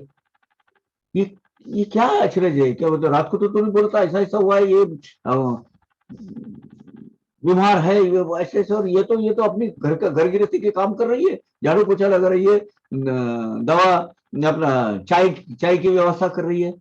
पापा जी बोले, भाई तुझे क्या बताओ, ये सब बाबा की उदी की करामात है, निश्चित वही है, और ये उदी की कृपा की वजह से हुआ है। क्या हुआ? तो उन्होंने बोला, म्हणे मी येताच उदी पाजिली चोळून चोळून सर्वांगा चर्चली तत्काळ धर्मांकित तनु झाली निद्रा लागी स्वस्थ में। मैं आते ही क्या किया भाई, मैंने ना उसको पानी में घुलाकर घुल कर उसको घोल पिला लिया। वो पीने को दिया और पूरे उसके बदन को उदी लगा दी। उससे क्या हुआ, उसको बहुत पसीना पसीना आ गया, और पसीने के साथ में उसको शांति सी नींद लग गई, सो गए, वो गहरी नींद में सो गए। पुढे जवळ सूर्योदय होत उठून बैसली खडबडीत ग्रंथी विराल्या जळासहित हे सर्व चरित्र साईचे। सवेरे जब देखा वो मानो वो बस नींद से उठ गई है, लेकिन गाठी की कहीं न कहीं खत्म हो गई थी, ताप बुखार जो है वो भी खत्म हो गया था, और वो अपने काम को लग गई। ये सब साई की उदी का महिमा है भाई, साई का उदी। श्यामा पाहुनी ऐसी स्थिती तात्काळ आठवली साईंची उक्ती उठावती येऊ तू मागती साईंची साश्चर्य चित्ती जाहला। तब बाबा के बोल उनको याद आए कि तू जा और इमीडिएटली वापस आ जा, जाकर वापस आ, वहां रखने की जरूरत नहीं है तुझे। आश्चर्य हो गया उनको। वहां का चित्र क्या था रात का, उसके हिसाब से जाते जाते वो सोचते जा रहे थे अभी क्या हो गया होगा, कैसे हो गया होगा। बाबा तो बोले इमीडिएटली वापस आओ, क्या कुछ अशुभ घटना तो नहीं घटी। और वहां जाके देख रहे हैं पूरा टोटल 360 180 डिग्री अलग चित्र वहां। और तब बाबा की बोल याद आ गए, अरे श्यामा तू जाकर वापस आओ, वहां रखने की जरूरत नहीं है, देर करना नहीं, जाकर वापस आ जा। जाण्याआधीच कार्य संपले चहा घेऊन माधवराव परतले मशिदीत जाऊन पहिले चरण वंदिले बाबाचे। वो चाय ले ली, चाय तो बना ही रही थी भाभी जी, चाय ले ली, वैसे ही वापस आ गए, और जाते थे पहले मस्जिद भाई भी गए, मस्जिद भाई गए। और उनका जो प्यार है वो देखो ना, इजहार करने का जो प्यार करने का वो देखिए, वो मस्जिद भाई गए और बाबा के चरण वंदन छुए, और बड़े भाव उनके जागृत हो गए अष्टबाद। म्हणती देवा हा काय खेळ, तू तेवढीविषयी मनाची खळबळ बसल्या जागी उठविशी वातळ वावटळ मागुती निश्चळ तूच करसे। माधवराव जैसे आए जोर से बाबा को कहने, बाबा ये क्या खेल है तुम्हारा, मन में खलबली मचा देते हो, अस्वस्थ चित्त कर देते हो। संकट जैसे आते हैं अपने आप वो ऐसे संकटों का घेरा ऐसा हमें निर्माण कराते हो, हमको डरा देते हो, हमको बहका दे, ये चित्त हमारा विचलित कर देते हो, और संकटों का निराकरण भी तुम ही कर देते हो, हमें उससे मुक्तता भी आप ही पाते, आप ही करवा देते हो। ये क्या खेला है तेरा प्रभु? प्यार भरे बहुत इंटीमेसी के हिसाब से बाबा तयास प्रत्युत्तर देती, पहा कर्माची गहन स्थिती, मी करी ना करवी काहीही निश्चिती, कर्तृत्व मारिती मदमाथा। तो बोला, अरे श्यामा मैं कुछ नहीं करता, ये सब कर्मों की गति है, ये भोग सब कर्मों से तैयार होते हैं, इसमें कुछ निश्चित करने से मैं कुछ भी नहीं करता हूं उसमें। तो आप लोग मुझे खामखा उसका श्रेय देते हो, और उसका कर्तव्य तो मैंने ये किया करके मेरे माथे पे लगा देते हो। मेरा कुछ भी नहीं, ये सब तुम्हारे कर्मों का फल है। कर्मे जी अदृष्टे घड़त, मी तो तेथील साक्षीभूत, कर्ता कविता तो एक अनंत, कृपावंत ही तो एक। मेरा सिर्फ इतना ही कंट्रीब्यूशन है। आपके प्रारब्ध भोग से, संचित कर्मों से, पूर्व कर्मों से या पूर्व आयुष्य में जो घटना घटित होती है उसका मैं साक्षीदार हूं। कौन रहता है साक्षीदार? हाँ, वो परमात्मा, परमेश्वर, अंतःकरण, ओंकार, महाप्रणव, वो विश्वात्मक जो है ना, वो होता है। वो बोले कि अदृश्य अदृष्ट जो शक्तिमान परमेश्वर जो घटित करवाता है वो कर्म का साक्षीदार रहता हूं मैं, वो वहां हाजिर देता हूं। लेकिन करने वाला, करवाने वाला, कराने वाला, वो सब वो अनंत अनंत कोटि ब्रह्मांड का नायक है। वो करवाता है, वो कृपावंत, वो दयावंत, वो सब करता है। मैं कुछ नहीं करता। हाँ, मैं साक्षीदार हूं ये सब घटनाओं का, ये बात तो सही है। ये तो आप बाबा को मालूम है, बाबा अपनी तरफ कुछ श्रेय लेते नहीं। श्रेय सब वो बोलते अल्लाह बड़ा फकीर करता है, वो खुद ही वो सब क्षमता रखते हैं, लेकिन वो श्रेय अपनी तरफ नहीं लेते हैं। फिर बाबा क्या बोले, ये सब सर्वश्रेष्ठ भगवंत की कृपा है। ओम साई राम। वैश्वमान वैश्वंत भगवंत। मीना देव ना ईश्वर, मीना अनल हक्क ना परमेश्वर, यादे हक्क मी यादगार, बंदा मी लाचार अल्लाहचा। अब इसमें दो फ्रेज है, अनल हक, यादे हक। अनल हक यानी मैं ही परमेश्वर हूं, मैं ही भगवान हूं, ये मानना। यादे हक, मैं अल्लाह का, परमेश्वर का एक सेवक हूं, पाइक हूं, बंदा हूं, ऐसा मानना। तो बाबा कहे कि मैं तो परमेश्वर नहीं हूं भैया, मैं देव नहीं हूं, मैं ईश्वर नहीं हूं, मैं अल्लाह नहीं हूं, मैं तो अनल हक परमेश्वर भी नहीं हूं। तो मैं कौन हूं? मैं तो अल्लाह का बंदा हूं, अल्लाह ना बंदा हूं, मैं उसका सेवक हूं। मैं उनके आदेश के अनुसार सब काम करवाता हूं और करता हूं। सांडोनिया अहंकार, मानवी तयाचे आभार, तयावरी जो घालील भार, बेड़ा तो पार करील। देख श्यामा, जो उसके ऊपर पूरी अपनी दारो मदार छोड़ देगा और उसका हमेशा ऋणी रहेगा, उसके आभार मानेगा, हमेशा उसके ऊपर, हमेशा उसकी आराधना उपासना करते रहेगा, अपने मैं कुछ किया हूं ऐसा अहंकार छोड़कर, ये सब घटित भगवान करते हैं, इस पर जो विश्वास, दृढ़ विश्वास रखेगा उसका बेड़ा पार हो जाएगा। कुछ अल्लाह मालिक को जो सबसे बड़ा फकीर है, वो परमेश्वर, अल्लाह ईश्वर सब कुछ करेगा। ठीक इसी आशय की और एक कथा आई हुई है, वो है ईरानी, एक ग्रस्त है, उसकी है। असाच एका इराणियाचा अनुभव ऐका महत्वाचा, तयाच्या तान्या मुलीची वाचा, वचतसे तासा तासात। एक ईरानी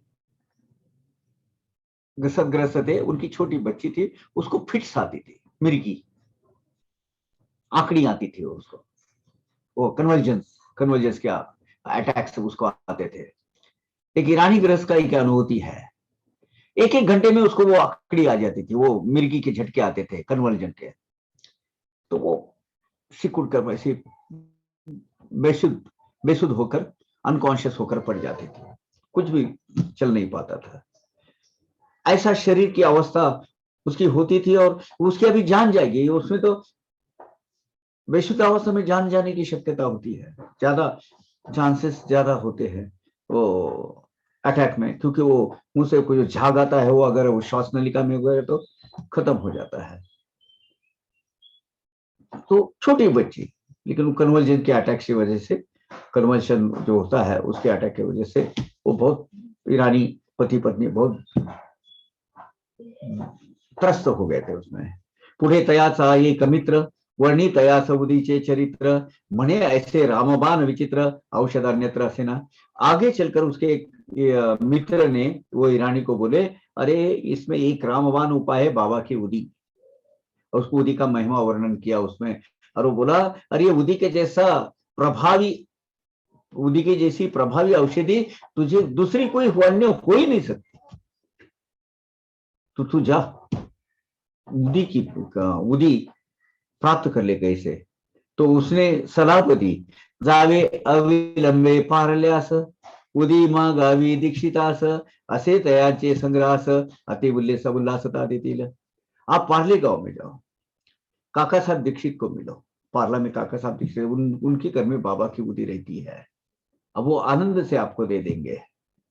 ती उदी मगत रोज थोडी, साई स्मरण श्रद्धा आवडी, पाजिता ही जाईल आकड़ी, सबके परवड़ी लाधाल।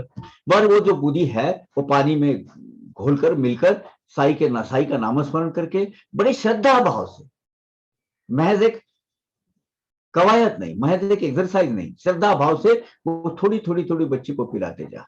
उसकी ये जो बीमारी है कलवजन की, पूरी निकल जाएगी। असे ऐकून मग तो पारसी, उदी मागून दीक्षिता पासी, मुलीस पाजीदा नित्य नेमेसी, आरोग्याची जशी लादले।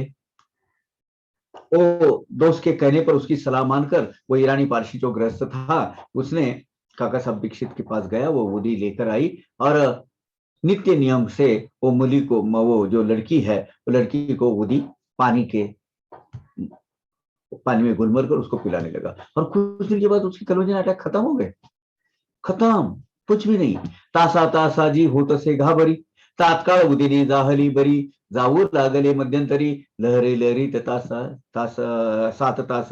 कभी कभी क्या होता है, एक एक घंटे में जो उसके वो जो मिर्गी के झटके आते थे, वो जो कन्वर्जन के अटैक आते थे, वो डिले होते गए और अभी 7-7 घंटे के बाद आने लगी।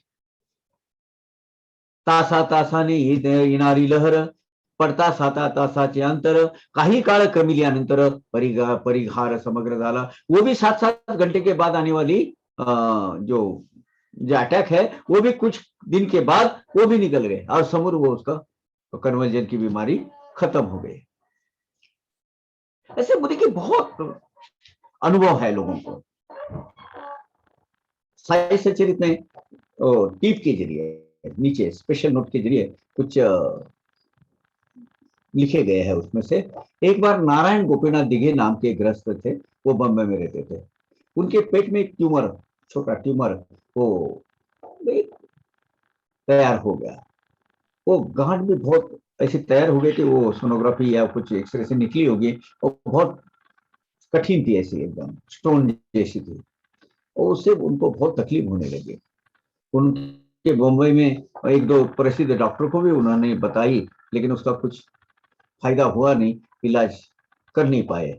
तो महाराज के पास जाने के लिए, साईं महाराज के पास जाने के लिए किसी ने उनको सलाह दी, दिघे साहब को। तो वो इस स्थिति में ऐसे थे, तो जाने को तो जाने की स्थिति में नहीं थे वो। तो बोले महाराज के आशीर्वाद से अंदर ही अगर वो गांठ फूट गई और उसका पस बाहर निकल कर वो निकल जाए, मलमूत्र के जरिए निकल जाएगा, तो मैं महाराज के पास जा पाऊंगा कि इस लेवल से तो मैं इस अवस्था में तो नहीं जा पाऊंगा। तो उस पर वो जो गृहस्थ जी जिन्होंने बाबा की उदी का महिमा उनको बताया था, उन्होंने उनको उदी दी, उन्होंने उनका सेवन किया। दूसरे दिन सवेरे वो गांठ अंदर की जो ट्यूमर है वो फूट गया और वो पू उनके शौच के माध्यम से, संडास के माध्यम से पूरा बाहर जाने लगा और 2 ही 3 दिन में उनको आराम कर पड़ने लगा। फिर वो सब ठीक होकर महाराज के दर्शन को गए। एक ही मामूली बात नहीं है ये मामूली बात नहीं है। पेट के अंदर की गांठ कठिन जो शस्त्रक्रिया करने के बावजूद भी नहीं निकल सकती थी, वो फूट गई, उदी से निकल गई बाहर। वो ट्यूमर काट कर ही बाहर निकल सकता था, ऐसी अवस्था में था। ऑपरेशन के बजाय वो निकलने के कोई चांसेस नहीं थे, वो आप फट के बाहर निकल गए अंदर ही। शस्त्रक्रिया के बगैर ऐसा ही एक और एक घटना है। हरदा के जो शास्त्री थे, हरदा शहर के हरदा गांव है ना, जहां अपने सदू भैया, छोटू भैया, उनका गांव है, वो वहां के जमींदार थे वहां के। तो हरदा शहर के नजदीक एक गृहस्थ रहते थे, उनको किडनी स्टोन था। वो किडनी स्टोन से बड़े त्रस्त रहते थे। बहुत, ये एक बहुत ही जानलेवा दूसरी बीमारी है, बहुत बेकार है। अभी वो तो वो लिथोट्रिप्सी वगैरह करके वो निकाल देते हैं बाहर, बड़ी है तो ऑपरेशन करके निकालते हैं, लेकिन बहुत ही बेकार है। हा रोग शस्त्रक्रिये विन अन्यथा नाही याचे निवारण, म्हणून शस्त्रक्रिया प्रवीण बहादरी कोण जन वदती। वो हरदा शहर के जो गृहस्थ थे, उनको बोले कि यार ये किडनी स्टोन निकालना है तो उसको तो सर्जरी करना ही जरूरी होती है, शस्त्र की क्रिया के सिवाय वो निकलती नहीं है। और वो बीमारी की वजह से बहुत वो चिंतित रहते थे, कुछ भी काम करने में उनका दिल नहीं लगता था, मरण की कगार पर, बिल्कुल मृत्यु की बस एज पर आके खड़े हो गए थे, शरीर पूरा अशक्त हो गया था, और बीमारी बहुत अनिवार्य उनको दुख होता था। अब क्या करें? अब इस प्रयोग में शस्त्र प्रयोग करने के लिए उनको एक तो ढाढ़स चाहिए, धीरज चाहिए, और उसकी शरीरी हालत भी अच्छी होनी चाहिए। कोई क्रूश है, कुछ और दूसरी व्याधियां है, वो खुद ही अगर कुछ काटने जाए तो चल जाए, बसेगा, ऐसी अगर वो होता है तो इस वक्त वो शस्त्र क्रिया नहीं करते लोग। बाकी के सब बीमारी अगर नहीं होगी तो बोले अभी स्वस्थ है, शस्त्र क्रिया करने के लायक, इनको ले लो। शस्त्र प्रयोगा लागे धैर्य, रोगिया अंतरी नाही स्थैर्य, सुदैवे तयाचे नष्टचर्य, संपले आश्चर्य थे परिसा। अभी शस्त्र क्रिया की करने की हालत में वो उनका शरीर नहीं था। अब वो शस्त्र क्रिया की क्योंकि उनको बहुत डर भी लगता था, लेकिन अभी फिर नष्टचर्य ये जो है, ये कैसे खत्म हो जाएगा? वो बीमारी जो स्टोन की है, वो कैसे खत्म होगी? येरीकडे हा ऐसा प्रकार, तोच त्या गावीचे इनामदार, साई बाबांचे भक्त स्थोर, आले गावावर समजले। ये शायद हरदा शहर के बाबा के श्रेष्ठ भक्त सदू भैया नाइक होना चाहिए। इधर ये ऐसा प्रकार चलते हुए वो गांव के जो जमींदार है, वो इनामदार लोग बोलते हैं, वो जो लोग हैं जमींदार वहां रहते थे, वो गांव में आए थे, और वो बाबा के परम भक्त, उनके पास बाबा की विभूति हमेशा रहती थी। तयापाशी बाबांची विभूती नित्य राही हे सर्व जाणती, रोगार्थाचे आपतेष्ट येती, उदी प्रार्थिती तयाते। वो वो जागीरदार साहब बड़े, मतलब बड़ी आसामी थी वो, उनके पास बाबा की बुद्धि हमेशा रहती थी। सब वो जो परिक्षेत्र में सबको जानते थे कि ये बाबा के भक्त है, इनके पास बुद्धि मिलती है। तो वो रुग्ण का जो जो बीमार थे, हरदा शहर के जो आदमी, उन्होंने उनके पास बाबा की बुद्धि देने के लिए प्रार्थना की। तो परोयकर साहब ने वो दे दिया उनको, सदो भैया नाइक नाइक छोटू भैया नाइक जो थे, तो उन्होंने वो जो भी होगा उन्होंने वो दे दी, वो दे दी। वो लड़के का वो जो बीमार आदमी था, उसका लड़का आया था, उन्होंने अपने पिताजी को पानी में घुमर कर पिलाई। 5 मिनट नहीं गया होगा, 5 ही मिनिटे नसतील लोटली, तोचकी वर्तनी नवल परी। जाकिर साहब ने जो बाबा की बुद्धि दी थी, वो उनके बच्चे ने उनको पानी में मिलकर पिला ली, और 5 मिनट के अंदर क्या हो गया? उदी प्रसाद अंगी दो भिनला, मुतखडा ठाईचा ढळला, मूत्राद्वारे बाहेर निसटला, आराम पडला तत्काळ।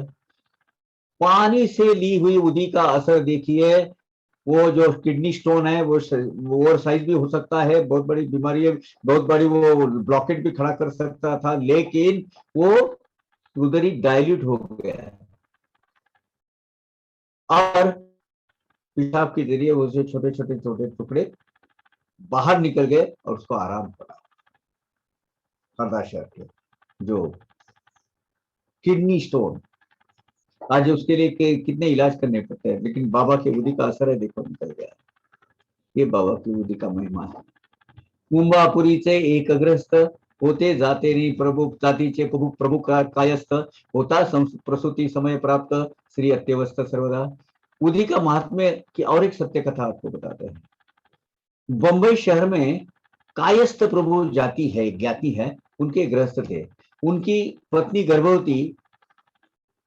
गर्भवती थी, प्रेग्नेंट थी, तब उनको बहुत अत्यवस्था हो गई। वो उन्होंने बहुत सारे इलाज किए, दवा दारू किए, डॉक्टर वगैरह किए, लेकिन बीच बीच में उसको डर जाती थी, वो जी घबरा जाता था उसका, और वो कुछ भी उपचार उसको लागू नहीं होते थे। और उसकी अगर डिलीवरी ठीक ठाक तरीके से नॉर्मल वे से नहीं हुई तो शायद हो सकता है वो मर जाने के चांस उसके ज्यादा थे, तो इसलिए वो ग्रस्त डर गए थे बहुत। श्री राम मारुति श्री राम मारुती नामे विख्यात होते एक साईंचे भक्त, तयाच्या विचारे ही ग्रस्त जावया शिर्डी प्रथ निघाले। तो श्री राम मारुति बाबा के एक ज्येष्ठ भक्त थे, उनके सलाह के अनुसार ये जो कायस्थ प्रभुग्रस्त शिरडी जाने के लिए निकल गए। श्री राम मारुति, इनका नाम देशपांडे ऐसा था। ये बाबा को आदिनाथ यानी नाथ के अवतार मानते थे, और वो खुद ही साहब मारुति के अवतार थे। वो नहीं में हमेशा वो अपने वानर जो होते हैं मंकीज, धो धो ऐसा भूतकार निकालते थे। श्री राम मारुति बहुत बड़े संत थे, बाबा के दर्शन को हमेशा आते थे। बाबा ने अपनी आदि गादी अपने बाजू में उनको बिठाया था। कल्याण में उनकी समाधि है, श्री राम मारुति महाराज कल्याण में। मुझे सौभाग्य प्राप्त हुआ इनके समाधि में मेरा एक साई बाबा के ऊपर प्रवचन देने का भी अवसर मुझे प्राप्त हुआ। कल्याण में उनकी समाधि श्री राम मारुति महाराज की। प्रसूतीचा येता समय महत संकटी पडत उभय, झाला एकदा मनाचा निश्चय पाहू निर्भय शिर्डीत। अब प्रसूति का काल नजदीक आने लगा तो ये महान संकट खड़ा हो गया। मन का दृढ़ निश्चय किया, राम मारुति महाराज ने क्या शिरडी में जाओ, कोई डर नहीं है।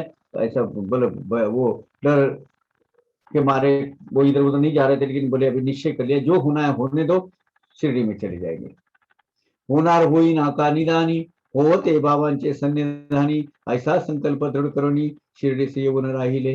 जो होगा होगा, जो नसीबों का लिखा कोई मिटा नहीं सकता। चलो जो होना है वो बाबा के पास जाएंगे, तब देखेंगे। तो इसलिए वो शिरडी में चले गए। ऐसा उभयता कित्येक मास, करीती झाली शिरडी सवास, पूजा अर्चा साई सहवास, आनंद उभयास झाला। अब ऐसे कुछ बहुत नजदीक आ गई थी, ये दिल्ली महीना 2 महीने का टाइम हो गया। तो वहां जाने के बाद कुछ 2-3 महीने उन्होंने वहां वास्तविक किया, उधर ही बाबा का सहवास मिला। जो होना है, जो करना है, जो होना है वो बाबा के आशीर्वाद से जो अपने नसीब में वो हो जाएगा। इस हिसाब से दोनों भी आनंदमय वातावरण से, बिना किसी संकोच के, बिना किसी डर से शिरडी में रहते थे। ऐसा क्रमिता काही काळ, प्रसूती समय आला जवळ, काळजी उद्भवली प्रबळ, संकट टळणार कैसे हे। कुछ काल बीतने के बाद प्रसूति का समय नजदीक आया। अब ये संकट कैसे टल जाएगा, क्योंकि वो मेरे ख्याल से कुछ कॉम्प्लिकेशंस तैयार हो गए थे। वो गर्भ शायद आड़ा आ गया होगा, क्या होगा, कुछ ना कुछ था। ऐसे म्हणता म्हणता आला प्रसूतीचा दिवस पातला, गर्भद्वाराचा मार्ग अडला, सर्वास पडला विचार। ऐसे होते होते वो गर्भद्वार जो है, गर्भयोनि, उसका जो मार्ग है उसमें कुछ अड़चने पैदा हो गई, और वो जो आ ही नहीं रहा था, गर्भ बाहर आ ही नहीं रहा था। अब ये जो मरण यातनाएं रहती है, वो एक स्त्री ही जानती है वो कैसा उसको सह लेती है। वो बीच में अर्थड़ा हुई, कुछ ऑब्स्टिकल्स आ गए, वो अड़चने पैदा हुई और नॉर्मल डिलीवरी नहीं हो रही थी। 22 होऊ लागल्या यातना, काय करावी सूचना, मुखी चालली बाबाची प्रार्थना, त्याविन करुणा करुणाए। उनको तो बहुत यातनाएं होने लगी, लेबर पेन होने लगे, ऊपर से वो गर्भ नॉर्मल नहीं लग रहा था। क्या करेंगे, बाबा की प्रार्थना करने लगे, बाबा के ऊपर विनती करने लगे, बाबा का नामस्मरण चालू करने लगे। शिरडी बाबा तो उधर है, उसके मस्जिद भाई में बैठे हुए हैं। धावून आल्या शेजारणी, घालूनी बाबांना गाराणी, एकीने प्याल्यात बोतून पाणी, उदी कालूनी पाजली। तो उसमें गाँव, शिरडी गाँव की जो महिलाएं है, उन्होंने कोई बाबा के पास विनती की, आज की बाबा वो कुछ कीजिए। तो उदी बाबा के लिए एक साई भक्त ने, लेडीज ने उसमें पानी में घुल मिलाकर उसको पानी पीने को दे दी। वो गर्भवती और उसको पानी पिलाया। 5 मिनिट नहीं गया होगा, 5 मिनिटे गेली न गेली, तोच बाईची सुटका झाली, गर्भस्थिती निर्जीव दिसली, गर्भीच मुकली चैतन्य। अब देखो ये सबसे डेंजरस बात ये है, वो जो गर्भ है अंदर के अंदर मर चुका था। ये तो बहुत घातक होता है, बिकॉज वो पॉइजन क्रिएट कर देता है।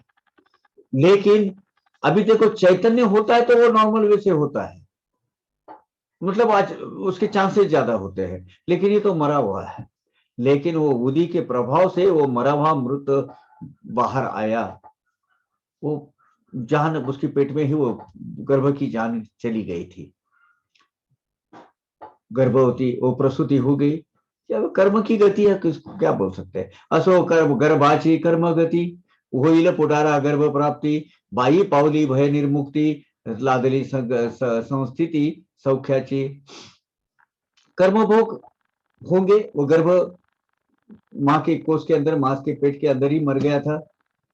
आगे चल के पत्नी को गर्भ हो जाएगा, उसकी प्रसूति हो जाएगी, वो बात है। लेकिन इस वक्त ये डिलीवरी से सही सलामत तो छूट गई, जिसके आसार नजर आ रहे थे कि ये जाने वाली है। ये क्या होता है, और ये बुद्धि के प्रभाव से एक निर्जीव गर्भ बिना किसी शस्त्रक्रिया, बिना किसी ऑपरेशन से बाहर निकल गया।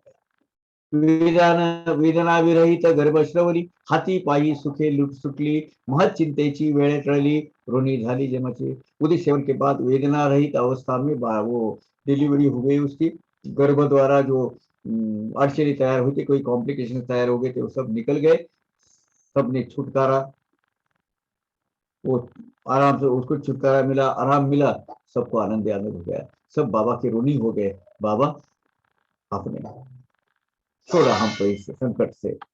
पुढील अध्याय याहुनी गोड, परिसता पुरेल श्रोत्यांचे कोड, निरसुनी चिकित्सकपणाची खोड, भक्तीची जोड लागेल। उदी के ये 31, 32, 33 अध्याय, 32, 33, 34 अध्याय खत्म हो गए। ये आगे का जो 35वां अध्याय है वो बहुत ही रुचिपूर्ण है, मधुरपूर्ण है, और वो उसमें बहुत इंटरेस्टिंग है। ये हमारी जो एनालिटिकल माइंड होता है ना, कहीं भी जाके ऐसा तह तक जाने का, अच्छी बात है, लेकिन कुछ ऐसा ही लॉजिक, इलॉजिकली लॉजिक जो दिखाते हैं ना, उसको खत्म करने वाला, उसको वो जो एनालिटिकल माइंड को छेद देने वाली जो कथा है। आम्ही निराकाराची उपासना, आम्ही देणार नाही दक्षिणा, आम्ही वाकविणार नाही माना, तरी दर्शना येऊ की। एक आदमी थे, उन्होंने बोले हम निर्गुण निराकार के उपासक हैं, हम कोई किसी को दक्षिणा विक्षिणा नहीं देते। मनुष्य के इसमें आए हुए कोई मनुष्य जन्म में अवतार लिए हुए ऐसे पुरुष को हम मानते भी नहीं है, हम किसी के साथ में गर्दन झुकाते नहीं है। ऐसा अगर है तो हम बाबा के दर्शन को आएंगे, ऐसे अपने दोस्त को कहने वाले एक आदमी की ये कथा है।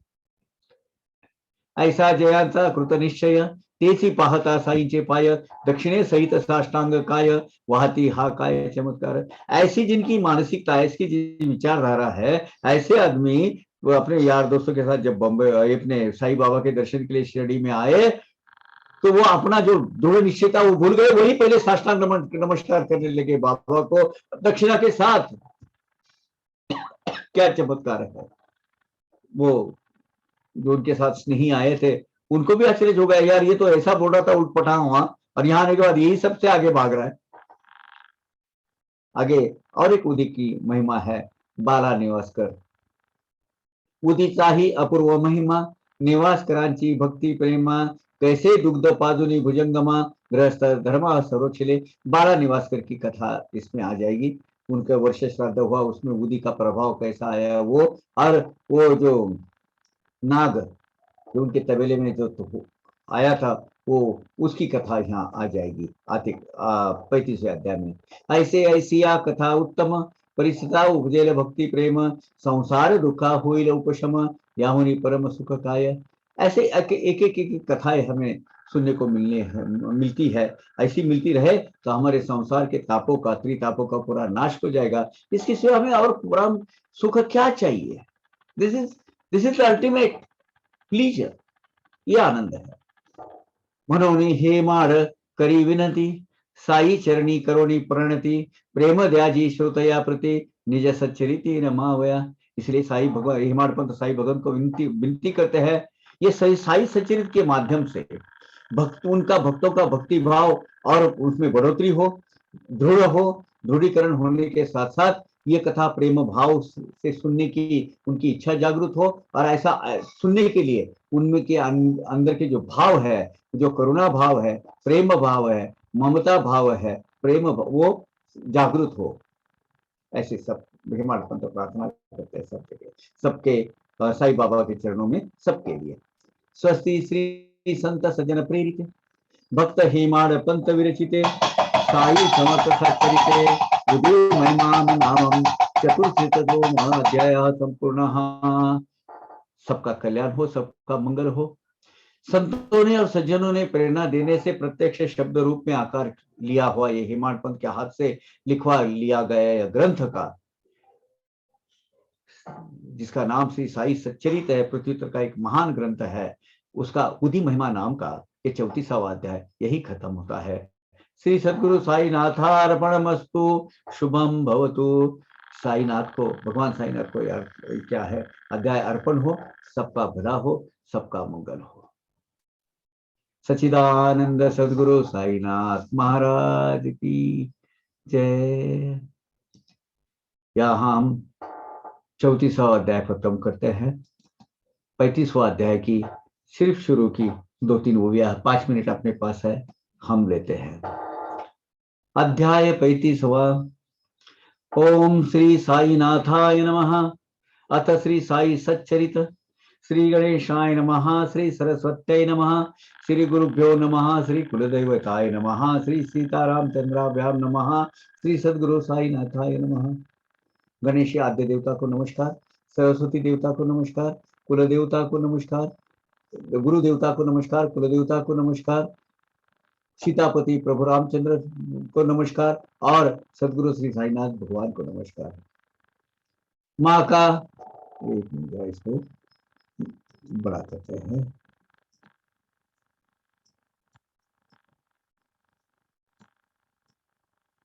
मागागत अध्याय अंति दिग्दर्शन कथा अनुसंगति कथिली तीच कथितो संप्रति स्वस्थ परिसिदे। गत अभी जो अध्याय हमने 34वां कंप्लीट किया, उसके अंत में हमने कुछ कथा का वर्णन किया था, वही कथा वही क्रम अनुसार मैं यहाँ अभी कहने जा रहा हूँ। ऐसा हेमाड जो कहते हैं वो अध्याय हम आगे चलाते हैं, कथा आगे चलाते हैं। करुदाता परमार्थ विचार पंथ अभिमान अडवी भयंकर विघ्न नाही अति दुर्धर या अभिमाना समझे। आपने जाति धर्म पंथ का अभिमान, ये परमार्थ मार्ग की बहुत बड़ी हिंड्रेंस, बहुत बड़ा ऑब्स्टेकल है, बहुत बड़ी अड़चन है। ये वृथाभिमान अति भयंकर विघ्न लाता है। इसके सिवाय दूसरा कोई इतने, इसके सिवाय इतना बड़ा संकट और दूसरा कुछ हो ही नहीं सकता। ये जो जात धर्म पंथ अभिमान, इसका अभिमान पालते हैं, ये फैनाटिक लोग रहते हैं, एक्सेंट्रिक लोग रहते हैं, और ये किसी तरह का उनके पास विवेक बुद्धि नहीं रहती है। धर्म के कारण ये किसी को भी कुछ भी लेवल पर अनह्यूमन चीजें करने जाते हैं और बोलते हैं कि हमें अल्लाह का आदेश है, परमेश्वर का आदेश है, भगवान ने हमें ऐसा कहा है।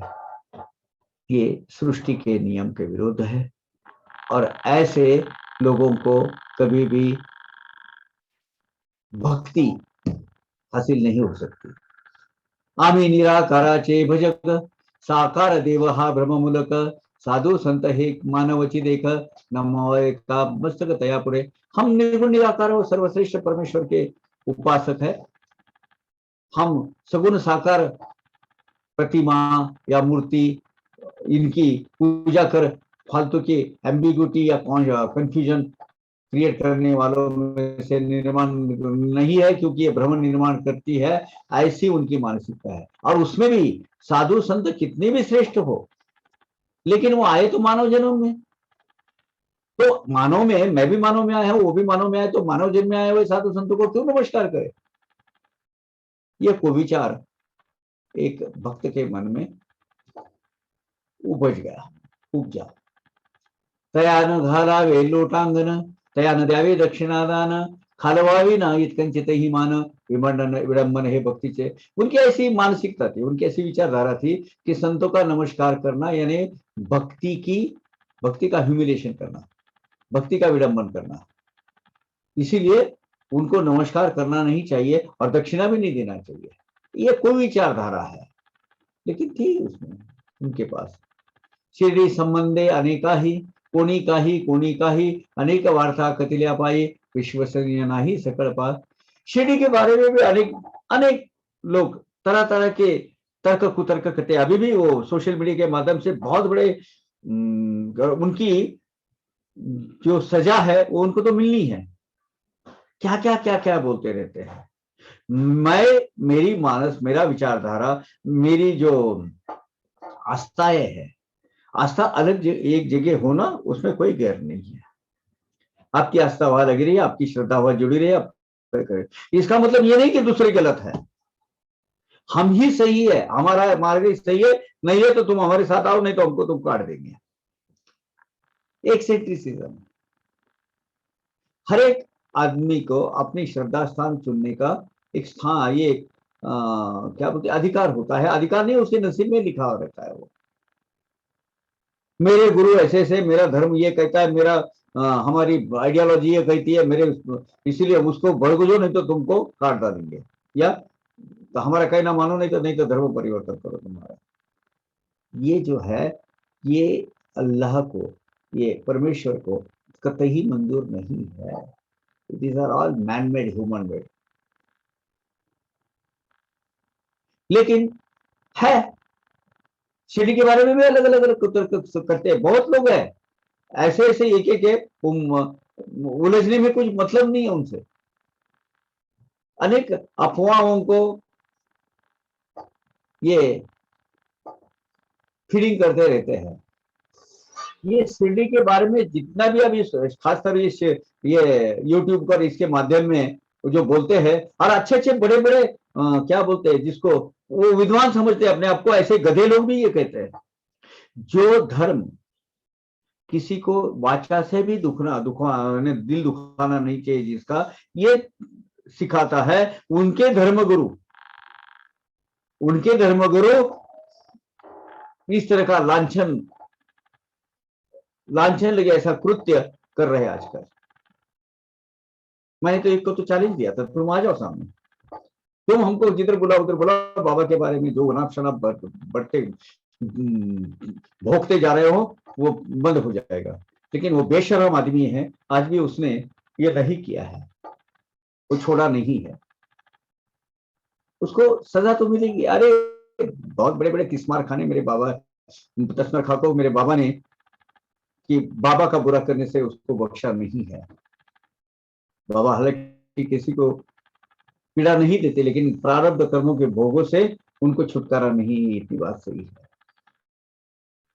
शिरडी के बारे में बहुत सारी अफवाहें चलती रहती है, उस पर हमेशा विश्वास, हर एक बात विश्वसनीय होती है ऐसा नहीं, और वो अपने हितकारक भी नहीं है। आज हम यहाँ खत्म करते हैं, 9:30 अपना आज का जो टाइम है वो खत्म हो गया। 34वां अध्याय खत्म हो गया। 35वें के